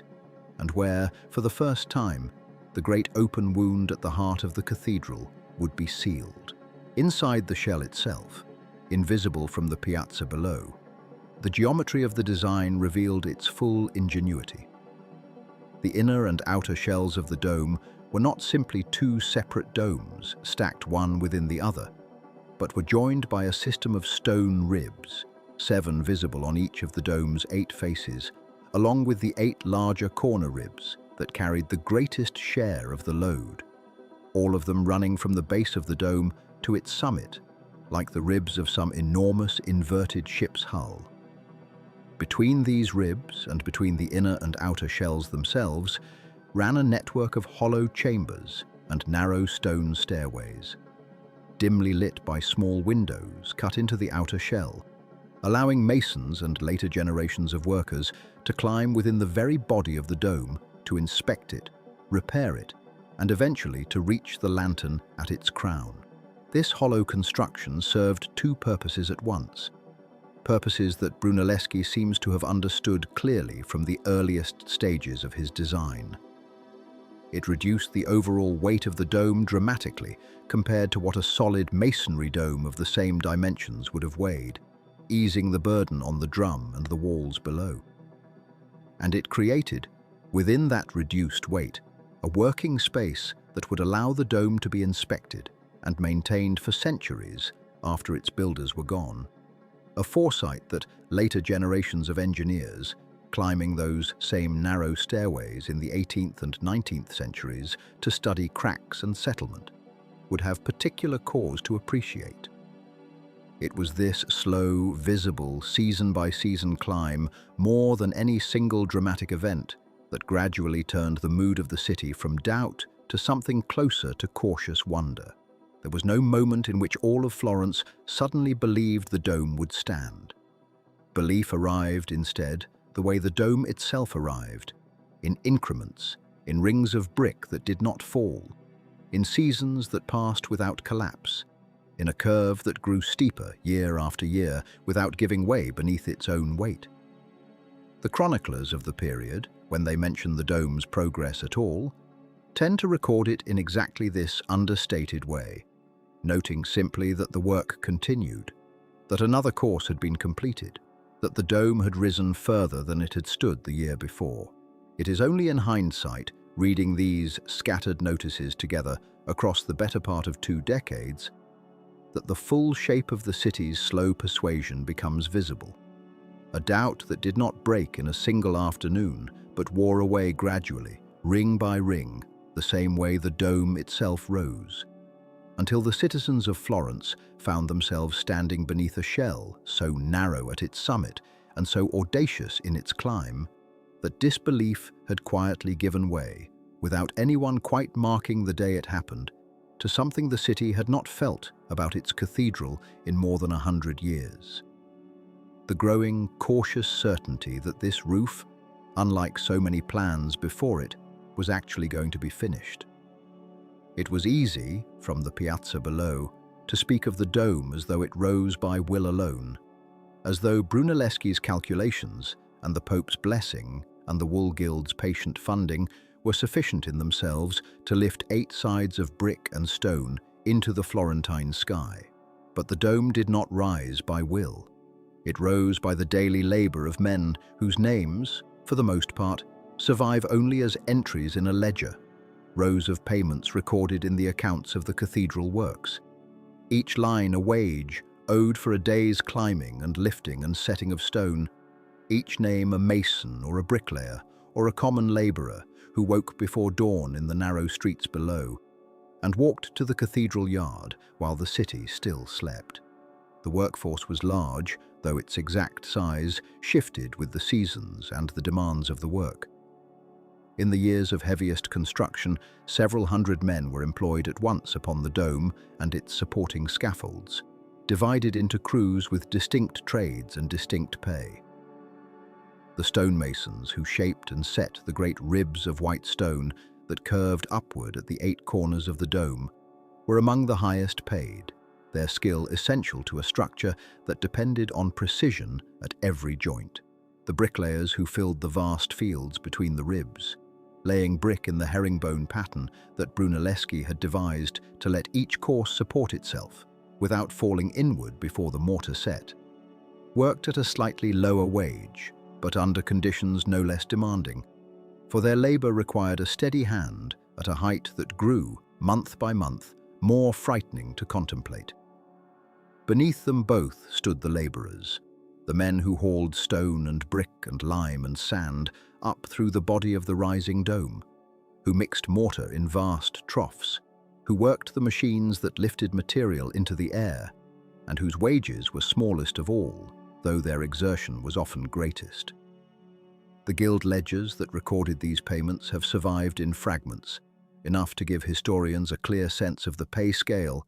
though not always a complete accounting of every name. A master mason might earn several soldi for a day's work, a sum that placed him comfortably, by the standards of his trade, above an unskilled laborer, who might earn less than half that amount for the same hours of daylight. Payment was made not by the hour, for the mechanical clock as a public fixture was still a rarity in Florence at that time, but by the day, and the day itself was measured by the bells of the city's churches, which rang the canonical hours, and by which the workers organized their rising, their meals, and their descent at dusk. A man arriving at the cathedral yard heard the bells that marked the start of labor. He heard them again at midday, when the crews paused to eat, and he heard them a final time as the light failed, and the work, by necessity, came to an end. For no one climbed the scaffolding of the dome by torchlight if it could be avoided. The rhythm of the build was therefore not the rhythm of a clock, but the rhythm of a city's devotional life. The same bells that called the faithful to prayer, also calling the workers to labor and to rest, so that the construction of the dome moved in step with the older, slower time by which Florence had always ordered itself. Brunelleschi understood, more clearly than most masters of his age, that the productivity of his workforce depended on more than wages alone. The height of the dome posed a particular difficulty that had not troubled the builders of lesser structures. A man who descended from his post at midday to eat and rest lost, in the climbing and reclimbing, a significant portion of the day's labor, and returned to his work already tired from the effort of the stairs before he had lifted a single stone. Brunelleschi's solution, recorded by his early biographers with evident admiration,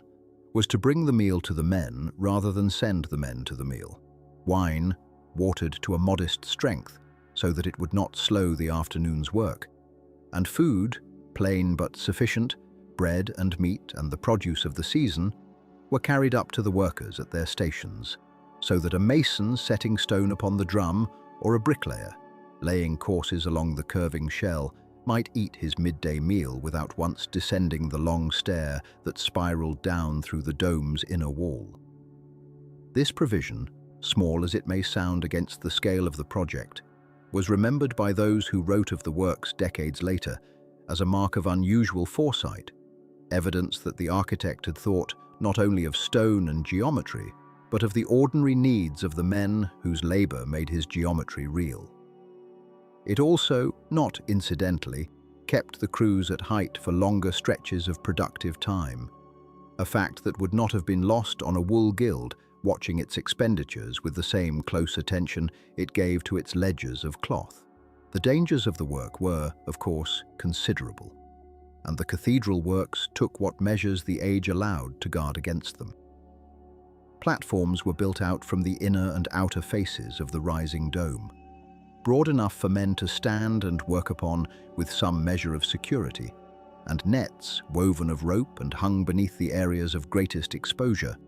were installed to catch a man who lost his footing before he fell the full and fatal distance to the cathedral floor far below. These were not the safety measures of a later century, and they did not prevent every fall. The records of the works note instances of injury, a broken limb, a man crushed by a stone that slipped its rope, and instances of death as well, thought by the surviving accounts to number in the low single figures across the many years of construction, though the record is not complete enough to state the count with certainty. The chroniclers who mention these deaths do so briefly and without dwelling, in the manner of an age accustomed to regarding such losses as a known cost of great building, rather than as a scandal requiring explanation. There is no sense in these old accounts of outrage at the danger, only a quiet acknowledgement that men had died in the raising of the dome, recorded with the same plain register used to note the price of lime or the delivery of iron. And it is in that very plainness that a modern reader senses something of how differently death at height was understood in a city that had already lost so many to plague, to war, and to the ordinary hazards of a world without the protections later centuries would come to expect. It is in the smaller, stranger fragments of the surviving record that the vastness of the project narrows, for a moment, into something almost intimate. A foreman's note, preserved among the work's accounts, records a dispute over the hours a crew claimed to have worked against the hours their overseer believed they had actually spent at their posts. A small argument over pay that has outlived, by 5.5 centuries, the men who conducted it. And that reads now less as a curiosity than as proof that the raising of Florence's dome was, in its daily texture, no different from any other worksite where men bargained over what they were owed. Another entry notes a payment made for shoes, a small sum disbursed to replace footwear worn through by the endless climbing of stairs and scaffolds, a detail so mundane that it might easily be passed over. And yet it says more about the physical reality of the work than any description of geometry or thrust. For it reminds the listener that a man might wear through the soles of his shoes simply by walking, day after day, up and down the long spiral stair inside a wall of brick, carrying stone on his shoulder as he went. There are records, too, of tools purchased and tools lost, of small fines levied for absence without cause, of a mason paid extra for work performed on a feast day, when the ordinary rhythm of rest was set aside at the request of the overseers, eager, perhaps, to press an advantage against the calendar before the rains of autumn slowed the work again. These fragments do not add up to a full portrait of any single life. No diary from a bricklayer on the dome has survived. No letter home from a labourer describing what it felt like to stand on a narrow plank 80 metres above the nave and lay brick into a curving wall that seemed, from below, to defy the plain instruction of gravity. What survives instead is the ledger, the account book, the foreman's brief note, the scattered record of wages paid and shoes replaced and hours disputed. And from these fragments, the shape of an ordinary working life can be inferred, if never fully seen. The men who carried the dome upward were not, for the most part, remembered by name beyond these entries, and yet the entries themselves, dry as they are, carry a quiet dignity,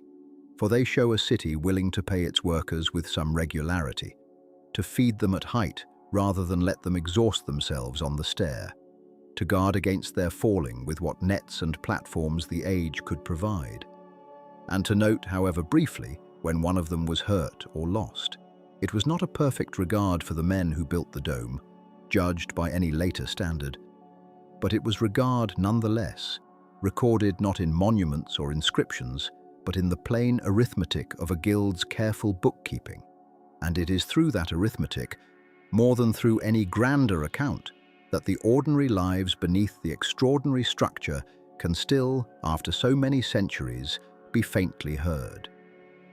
By the middle years of the 1520s, though the true dates belong earlier to the decade when the shell of the dome had already risen through most of its great curve, the work had reached the stage where every mason on the scaffold could see, for the first time, the shape of what they were building without needing to imagine the rest. The 8 ribs, which had begun so far apart at the base of the drum that a man could not have seen from one to another without turning his whole body, had drawn steadily inward with each course, narrowing the space they enclosed the way the neck of a great jar narrows toward its mouth. What remained open at the summit was no longer the wide, unbounded sky that the first workers had climbed toward, but a defined and shrinking ring, a hole in the masonry through which light fell in a column that grew narrower.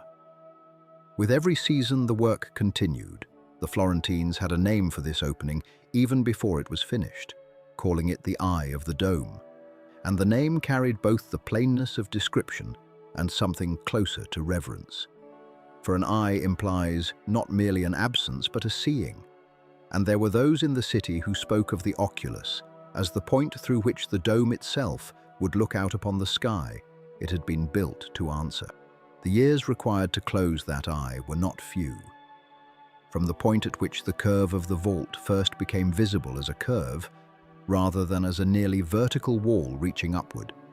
to the point at which the final courses of brick and stone met at the center, more than a decade passed, and within that decade the work did not move at a constant pace. There were seasons of rapid progress, when the herringbone courses locked into place with the confidence of a method now thoroughly proven.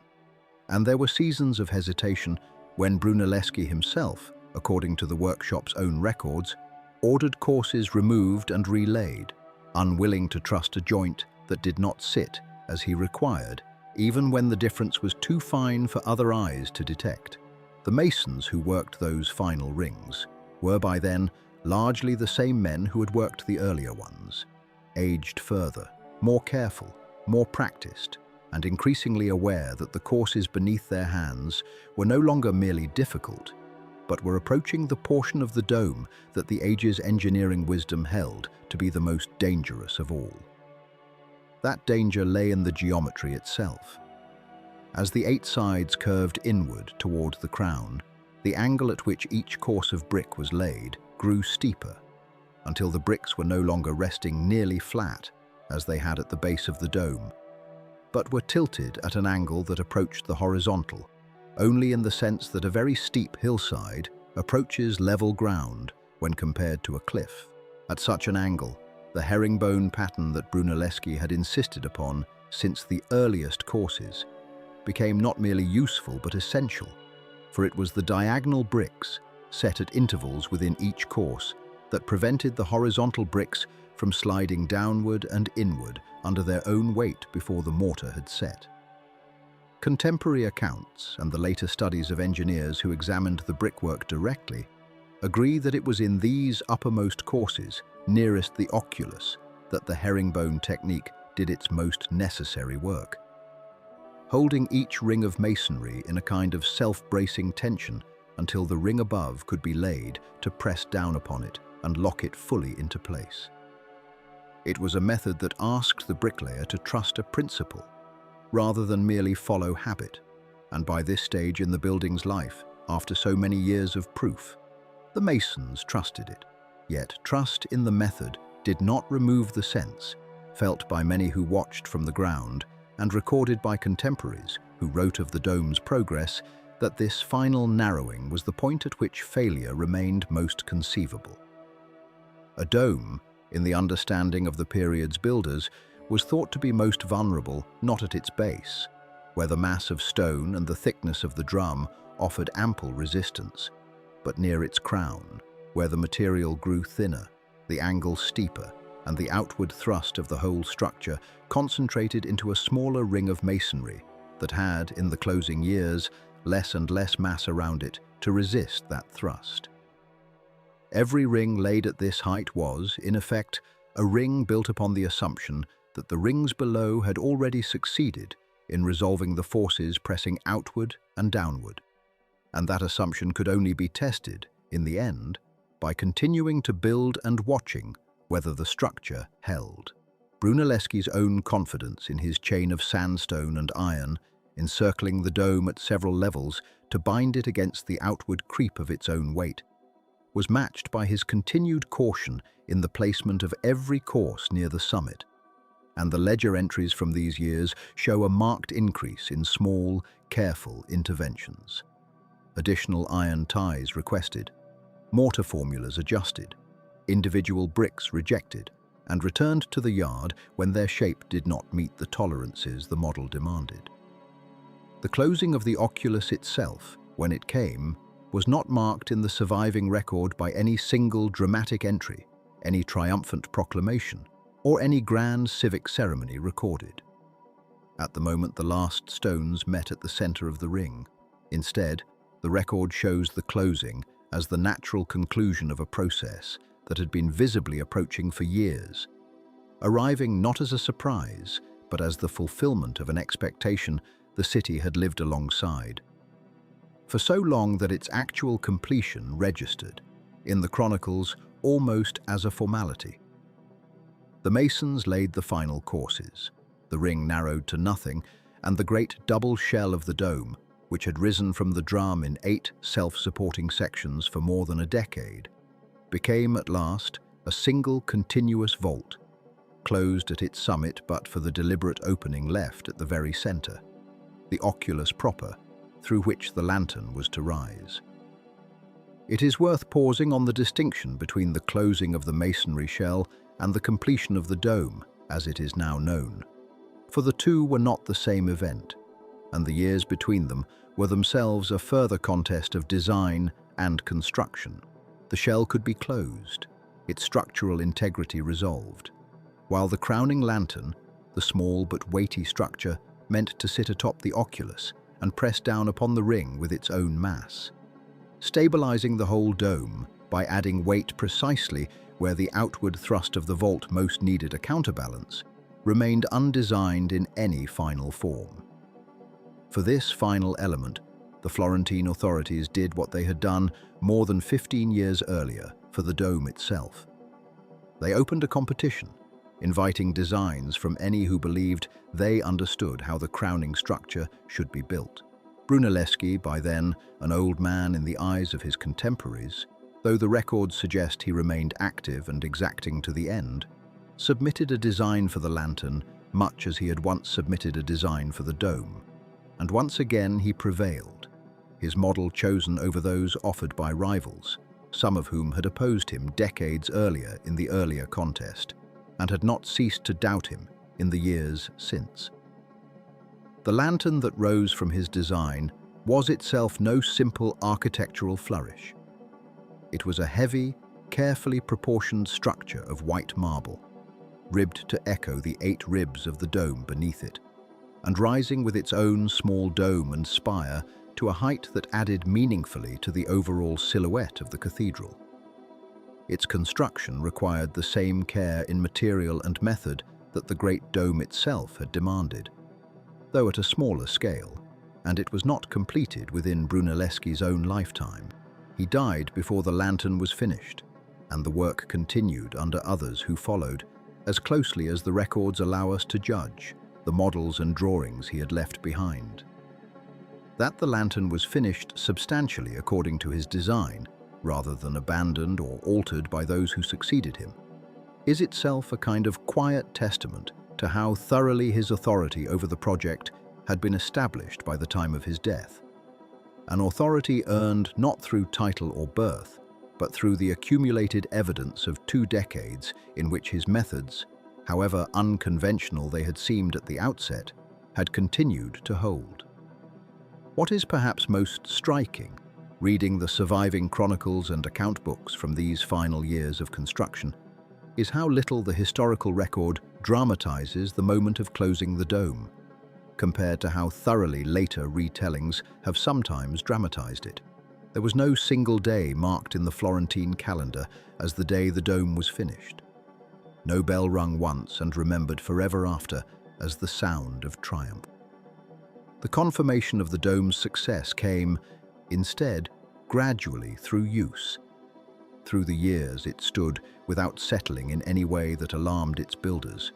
Through the decades in which the great chains and the herringbone courses did precisely what they had been designed to do. Through the slow accumulation of ordinary time passing over an extraordinary structure without incident. The people of Florence did not need a ceremony to tell them the dome had succeeded. They needed only to look up, morning after morning, and see it still standing, still whole, still answering the shape of the cathedral beneath it exactly as it had been promised to do. And in that quiet, repeated confirmation, stretched across years rather than compressed into a single afternoon, the dome earned its place not through spectacle, but through the plainest and most enduring proof any structure can offer. It simply continued to hold. To stand in the Piazza del Duomo once the scaffolding had finally come down, once the last hoist had been dismantled and carried away in pieces, was to understand for the first time what the city had actually built.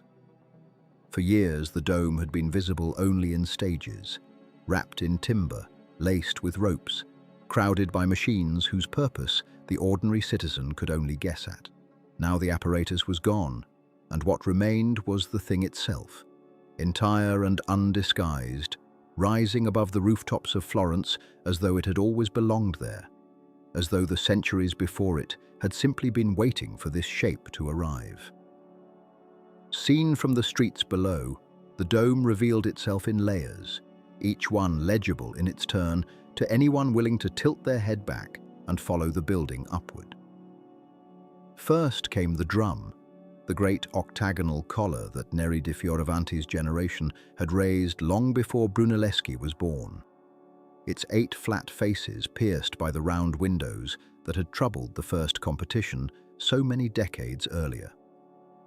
The drum did not soar. It simply waited, solid and squared to the compass points, the base on which everything else would depend.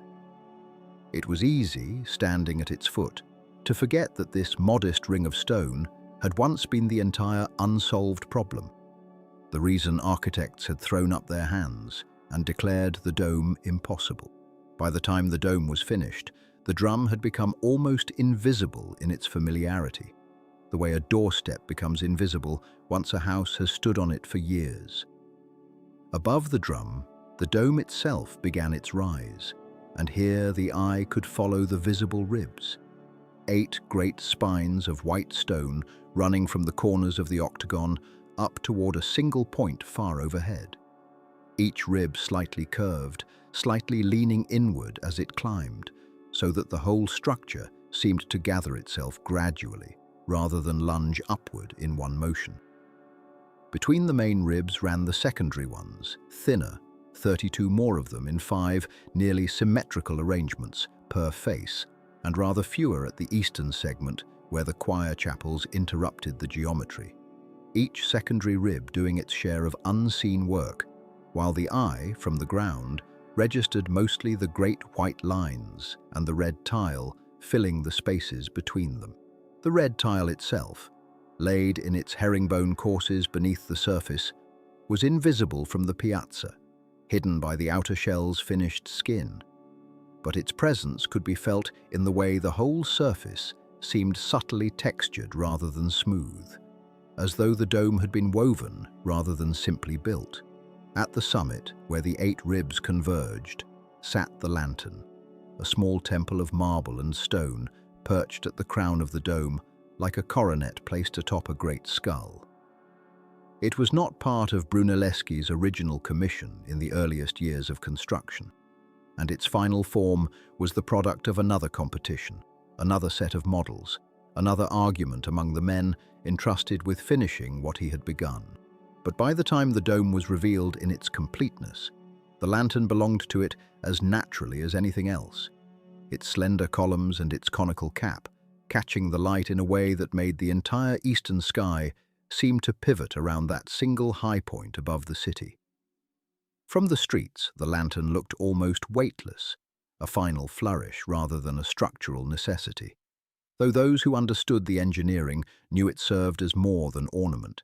its considerable mass pressing down through the ribs and helping to hold the whole vast shell in compression, the way a keystone holds an arch. Taken all together, drum and shell and ribs and lantern, the dome as it stood, revealed to the city, was larger than almost anyone who had not watched it rise. Course by course could easily believe. It dominated the skyline not through height alone, but through the sheer breadth of its base, the way its curves swelled outward before narrowing again toward the summit. A shape that read from a distance as something almost organic, a great red seed or a swelling loaf, entirely unlike the sharp verticals of the bell towers and fortress walls that had defined Florence before it. Where the city's older buildings asserted themselves through mass and severity, the dome asserted itself through curvature, through the promise that stone and brick could bend and still hold, that weight could be persuaded into an arc rather than simply piled into a wall. For those permitted to climb between the two shells, the dome offered a second revelation entirely, one invisible from the piazza. The space between the inner and outer skins was not empty air, but a kind of hidden architecture in its own right, a network of stone stairways, landings, and narrow passages threading upward through the gap that Brunelleschi's double structure had created. Climbing there, a visitor moved through darkness and sudden shafts of light, past the massive stone chains that bound the shells together, past the timber and iron reinforcements set at intervals to resist the outward thrust of the curve. And always, close at hand, the brickwork itself, laid in its diagonal herringbone courses, visible from the inside in a way it never was from the outside where the finished surface concealed it. To stand within that gap and look at the brick directly was to see for the first time the actual mechanism of the dome's success. Each small brick angled just enough to lean upon its neighbors, each course locking into the one below it. The whole pattern repeating upward in a rhythm that felt less like construction and more like knitting, thread over thread, until the fabric of the dome closed seamlessly upon itself.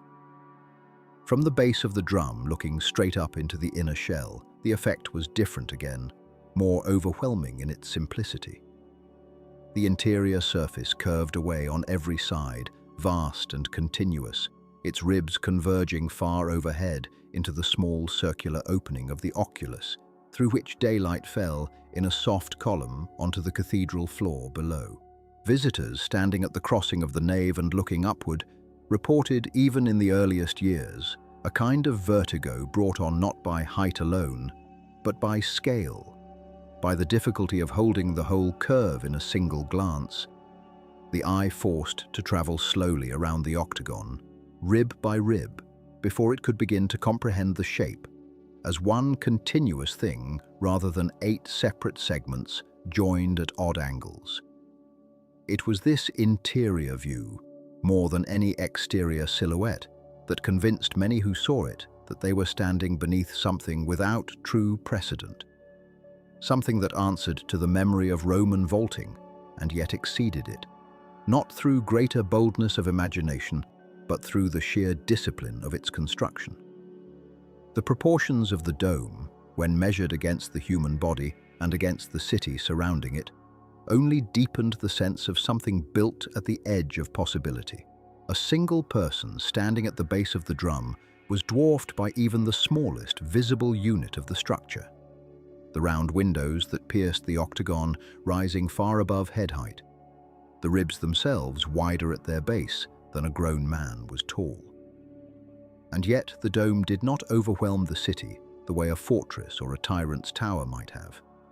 It settled over Florence instead, gathering the surrounding rooftops beneath its curve, the way a canopy gathers the ground beneath a great tree.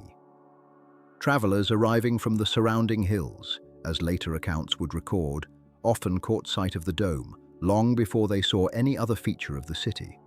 Its red curve, visible above the walls and the huddled roofs, a landmark that reorganized the whole visual logic of Florence around itself. Streets that had once oriented themselves toward the old baptistery or toward the civic tower of the Palazzo della Signoria,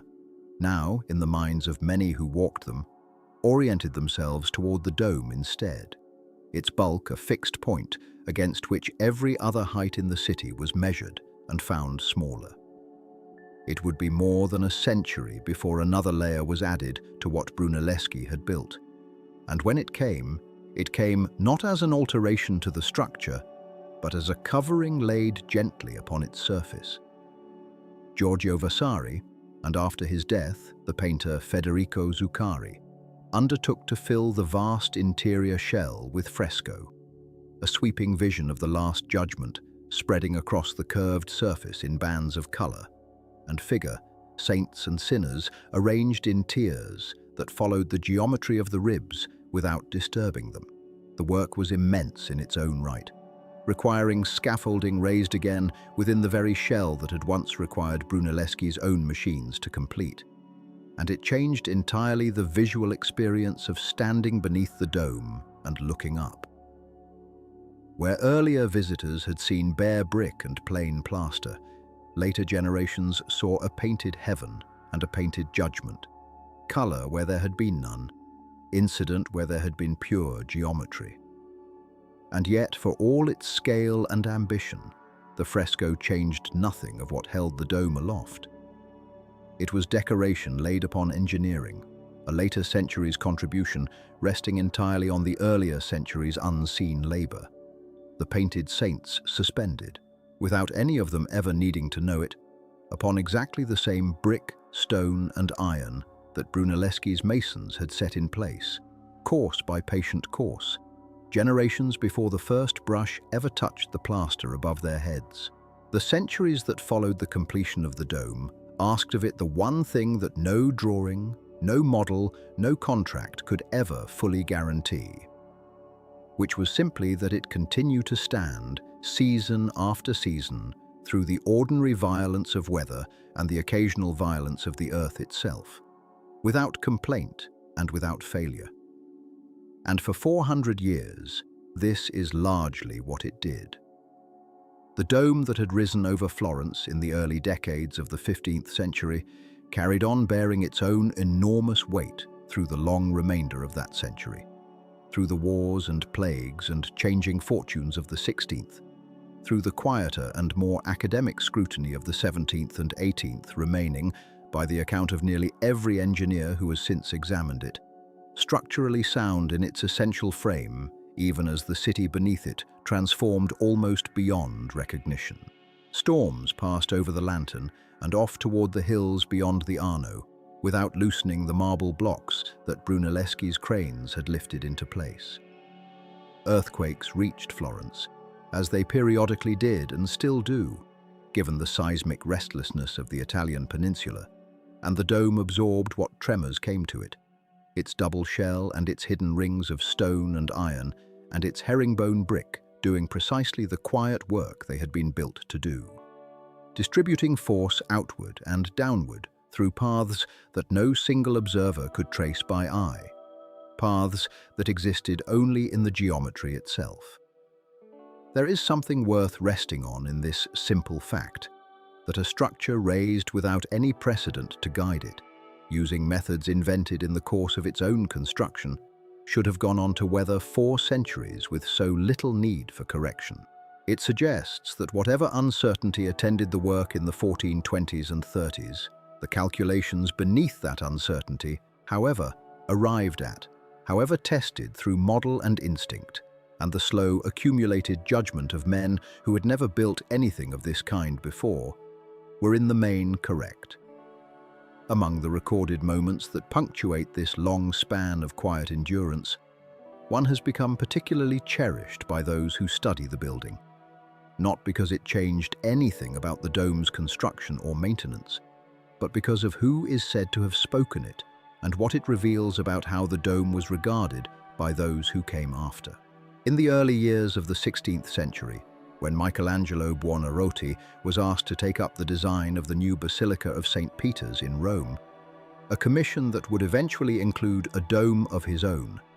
larger in diameter and lifted higher into the sky than Brunelleschi's, he is recorded, according to the accounts that survive through his early biographers,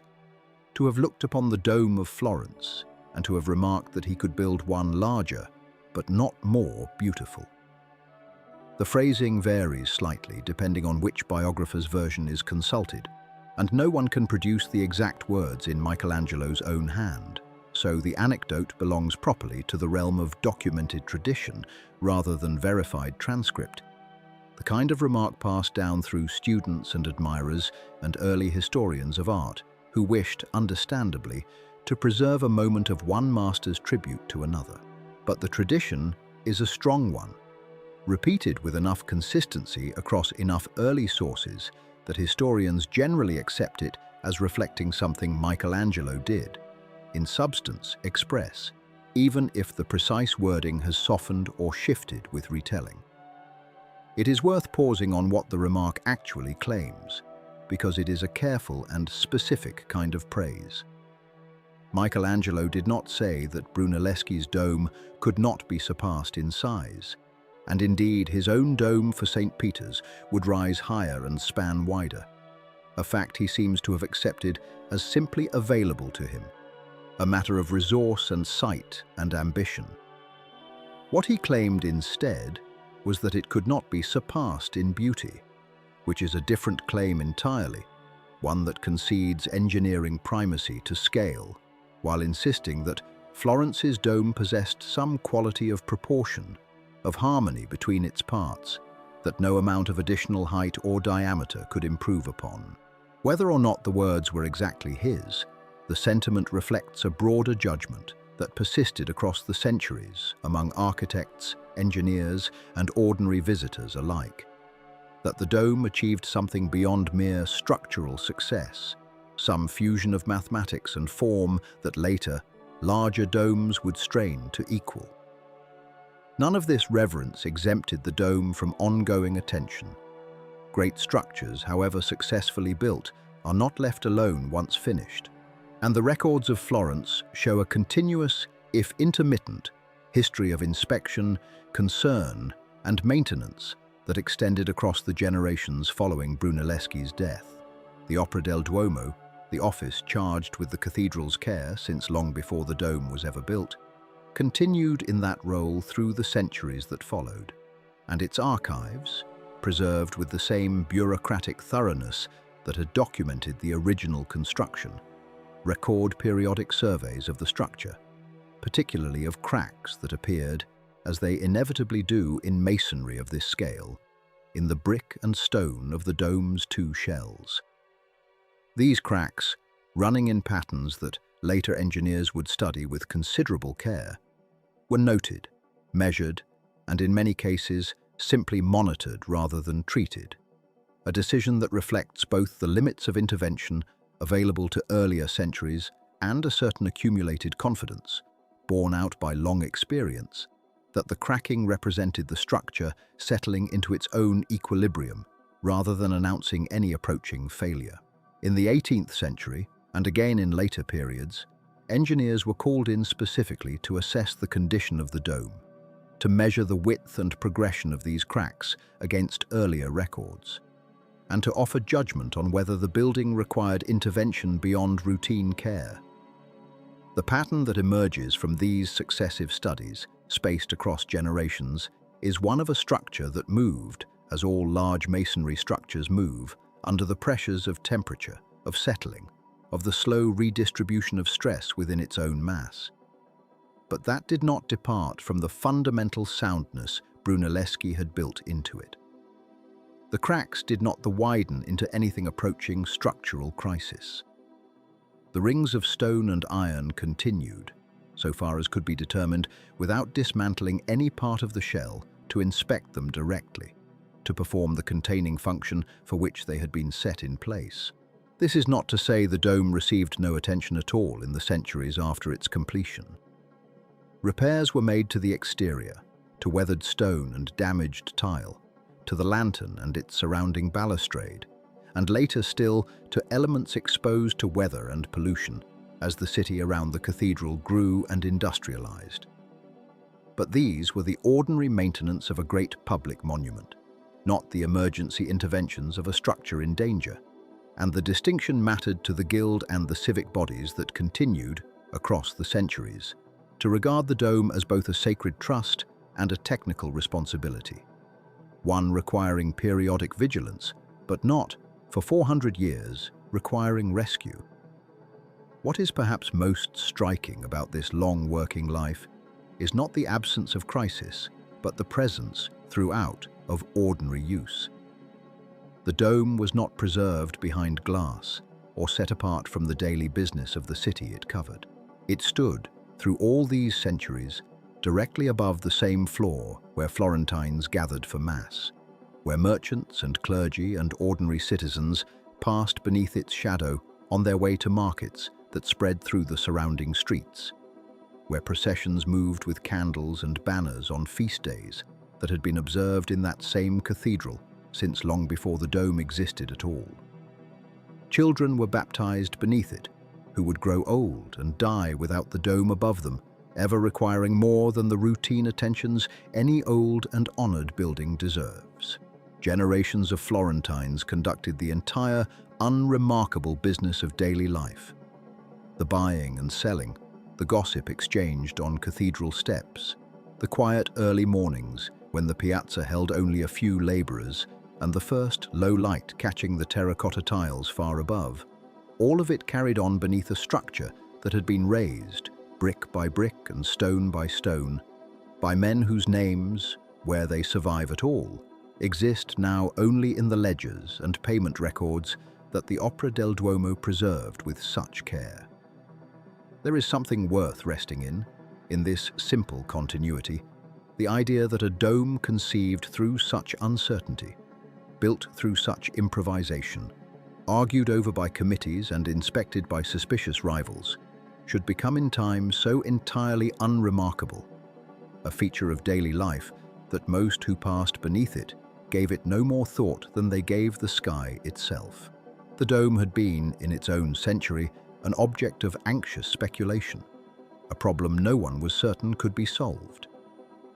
In the centuries that followed, it became instead simply a fact of Florence, as permanent and unquestioned as the hills beyond the city walls, so thoroughly assumed into the texture of ordinary life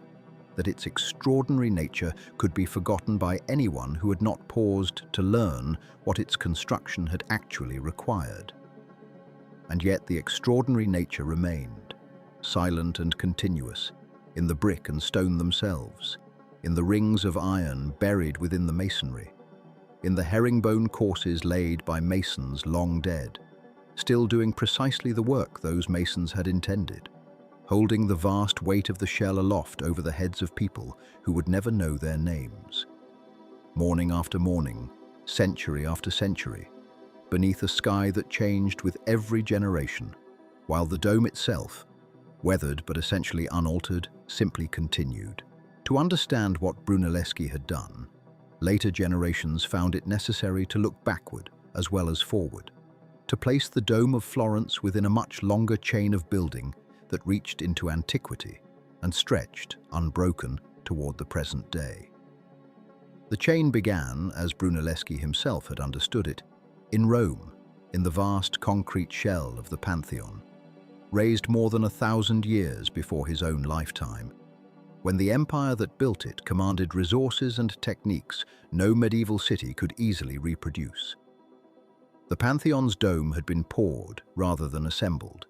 its mass a single continuous shell of concrete graduated in thickness and lightened toward its crown with coffered recesses and volcanic aggregate chosen for its lightness. A solution suited to an age with access to Roman concrete and to labor and material on an imperial scale. Brunelleschi had walked beneath that dome, had measured what he could reach and guessed at what he could not, and had returned to Florence with an understanding not of how to copy Rome, but of what a dome could be asked to do, and what forces it would have to resist in doing it. He could not build as the Romans had built. The material was gone, the method largely unrecorded, and the scale of ancient labor unavailable to a 15th century wool city with its own treasury and its own patience to draw upon rather than an empire's. What Brunelleschi carried forward instead was a principle rather than a technique, a recognition that a masonry shell could be made to stand without falling inward if its geometry, its layering, and its own internal bracing were sufficient to hold it as it rose. He had solved the same problem the Romans faced with different materials, different tools, and a different, cooler method. Brick laid in herringbone courses rather than concrete poured in mass. And in doing so, he had extended the old Roman lineage of domed construction into an age that had, for centuries, lacked the confidence or the means to attempt it. That extension mattered more than the completion of one cathedral. Florence's dome became, almost immediately, the standard against which every subsequent ambition of scale was measured, and the engineer whose name is most closely tied to that comparison is Michelangelo. Called to Rome in his old age to take charge of the stalled building of St. Peter's Basilica, he had walked beneath Florence's dome as a young man, had studied its double shell, its ribs, its herringbone brickwork, and when he came to design the dome that would crown the largest church in Christendom, he carried Brunelleschi's solution with him, not as a blueprint to be copied exactly, but as evidence that a dome of extraordinary span could be raised without external buttressing, could rise self-supporting course by course, and could be trusted to hold. Michelangelo's dome at St. Peter's is taller than Florence's, its profile more steeply raised, its detailing shaped by the different demands of Roman architecture and by a full century of intervening study. But its structural logic, the double shell with a hidden system of ribs and chains binding the masonry against outward thrust, descends directly from what Brunelleschi had built in Florence. Later engineers who examined the two domes side by side found the family resemblance unmistakable, not in ornament, but in the bones beneath the surface, in the way both structures solved the same essential problem of a wide, unsupported opening reaching toward the sky. Through comparable means arrived at independently, one building teaching the next builder what was possible, even where it could not teach him precisely how. From St. Peter's, the lineage widened further, carried outward across Europe and across the centuries that followed, as domed churches and domed civic buildings rose in cities that had never seen Florence or Rome, but had inherited, at several removes, the structural confidence those two domes had established. In Paris, the dome raised over the Church of the Sorbonne, and later, more famously, the dome of the Invalides, drew on French architects' study of Italian precedent, filtered through drawings, engravings, and the direct testimony of architects who had travelled to Rome and returned with sketches of both Michelangelo's dome and, at further remove, of the Florentine original that had made it possible. In London, Christopher Wren, tasked with rebuilding St. Paul's Cathedral after the Great Fire of 1666, designed a dome that borrowed directly from the double shell principle established in Florence and refined in Rome, an outer dome of timber and lead for silhouette and weather, an inner masonry dome for structure and interior effect, and between them, largely unseen, the cone of brick that did the true work of carrying the visible outer form, a solution that Wren himself understood to descend from the Italian domes he had studied, even though he adapted its detail considerably to English materials and English weather. And later still, on the other side of the Atlantic, the dome raised over the United States Capitol in Washington. Though built in cast iron rather than masonry, following advances in metallurgy that had transformed what a self-supporting shell could be made of,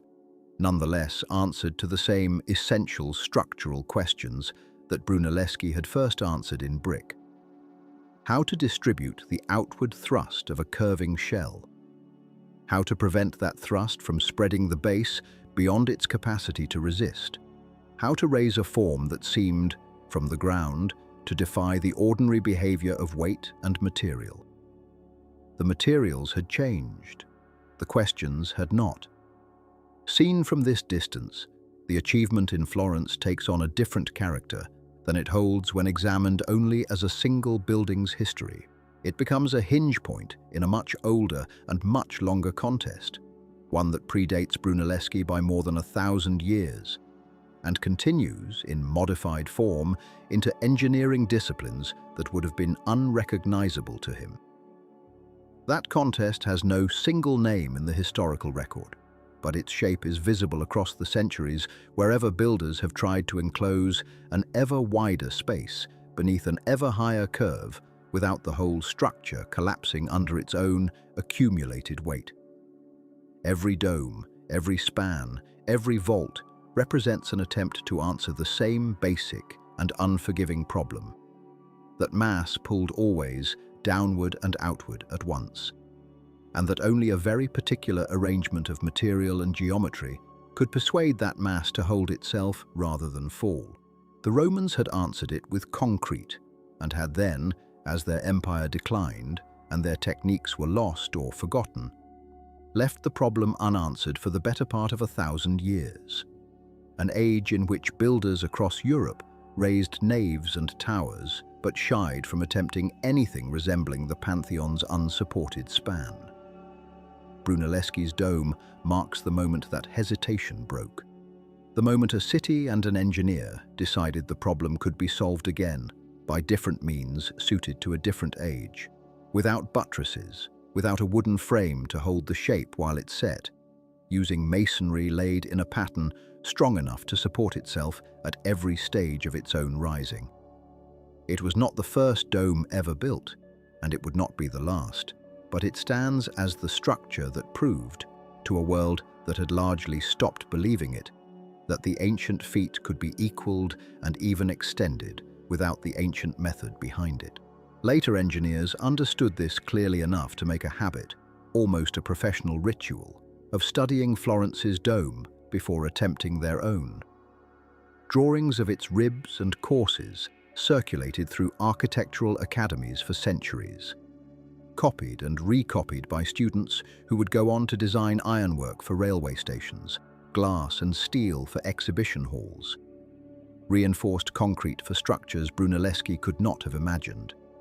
and yet who found, when they turned to the specific problem of a wide dome or a wide unsupported span, that the logic he had worked out in brick still applied in principle, even where the material beneath their hands had changed entirely. The 19th century's iron and glass domes, the 20th century's shells of reinforced concrete, poured thin and light in shapes that would have been impossible in solid masonry. All of them descend, in their engineering ancestry, if not in their appearance, from the same essential insight that Brunelleschi had arrived at through observation, mathematics, and an unrelenting practical stubbornness. That a curving shell, properly conceived, can carry its own weight in compression, ring by ring, course by course, without external support, provided every stage of its construction is planned before the first stone is laid. That insight did not begin in Florence, and it certainly did not end there. But Florence's dome remains, in the long chain of structures that tested it, one of its most complete and most enduring demonstrations. A building raised without a scaffold from the ground, still standing after nearly 6 centuries, still teaching each generation of builders that came after it that the oldest problems in construction are rarely solved only once, and that every solution, however singular it appears in its own moment, belongs to a lineage stretching backward through Rome and forward through every dome that would rise, in whatever material the future happened to offer, toward the same patient, ancient ambition of enclosing air with stone and asking it to hold.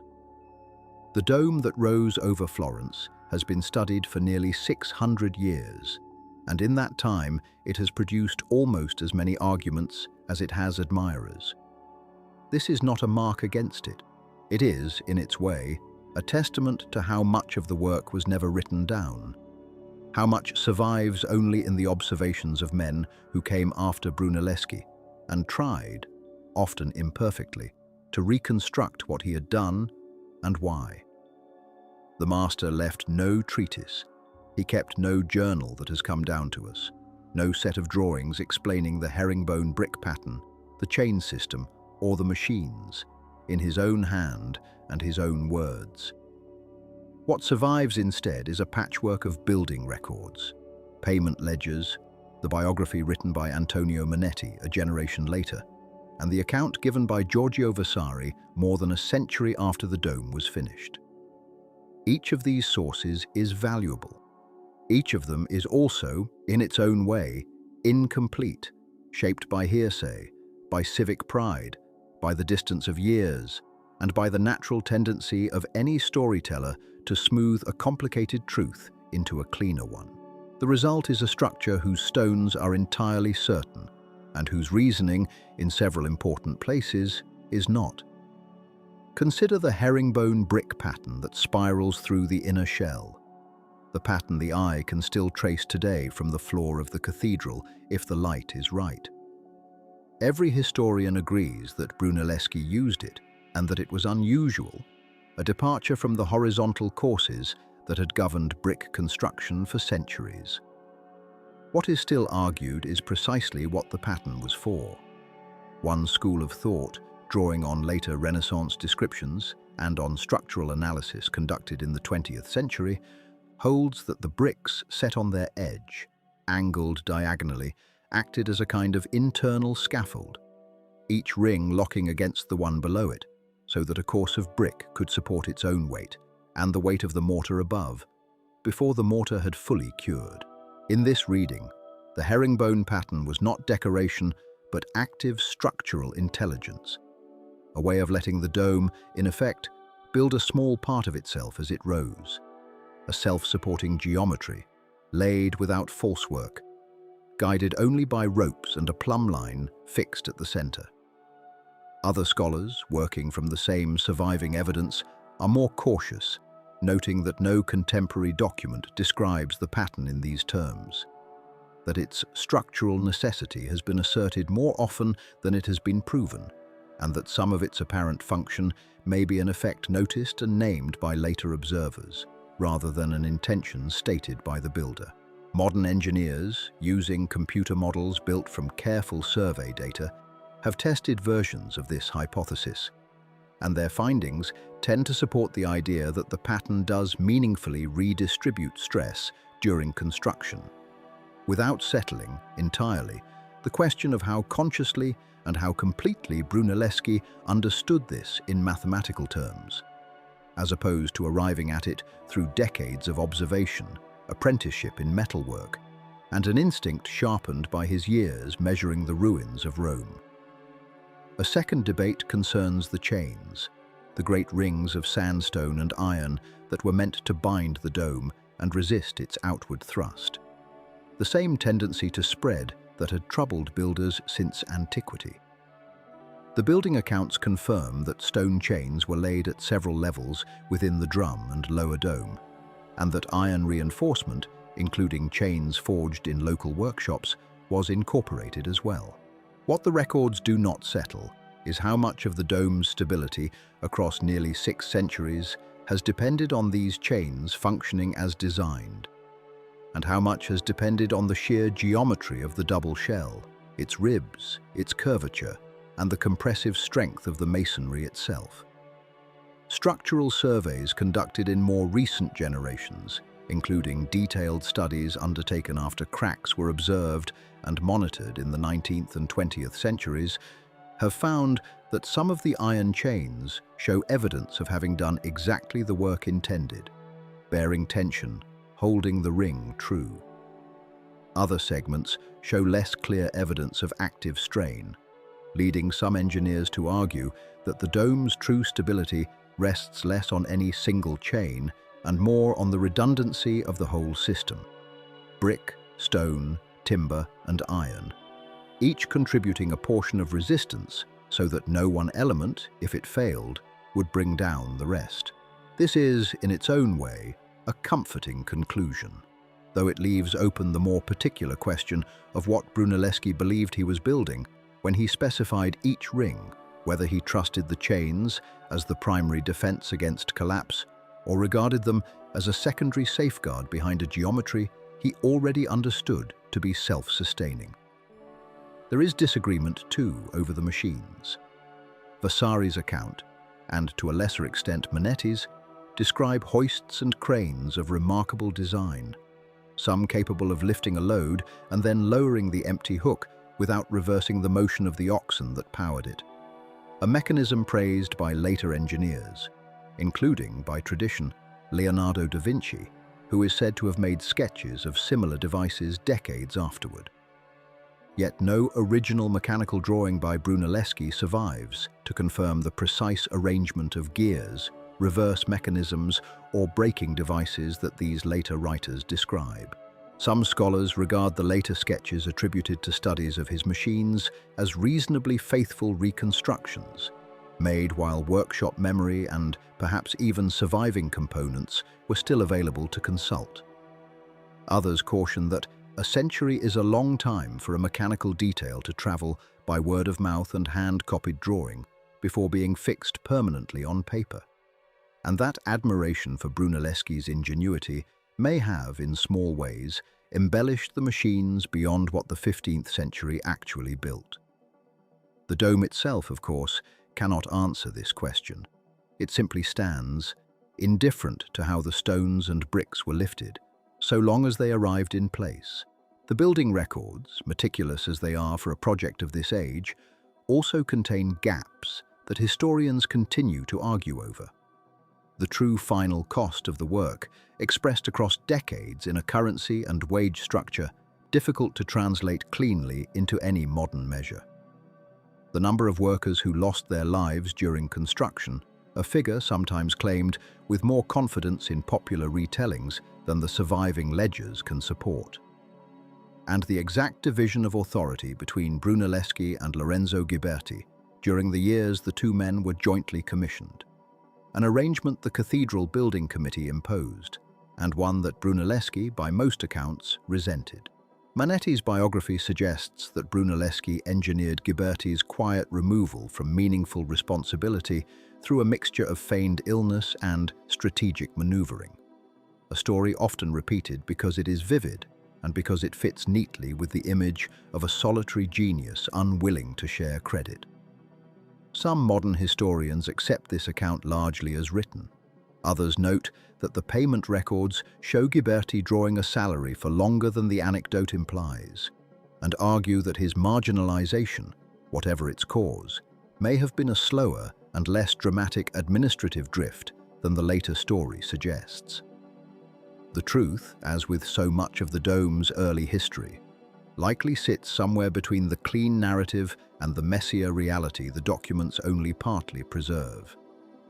None of these open questions diminish the structure itself. If anything, they deepen the sense of a building whose greatest achievement was never fully explainable even to the people who commissioned it, who paid for it, and who watched it rise, course by course, above their own rooftops for 16 years.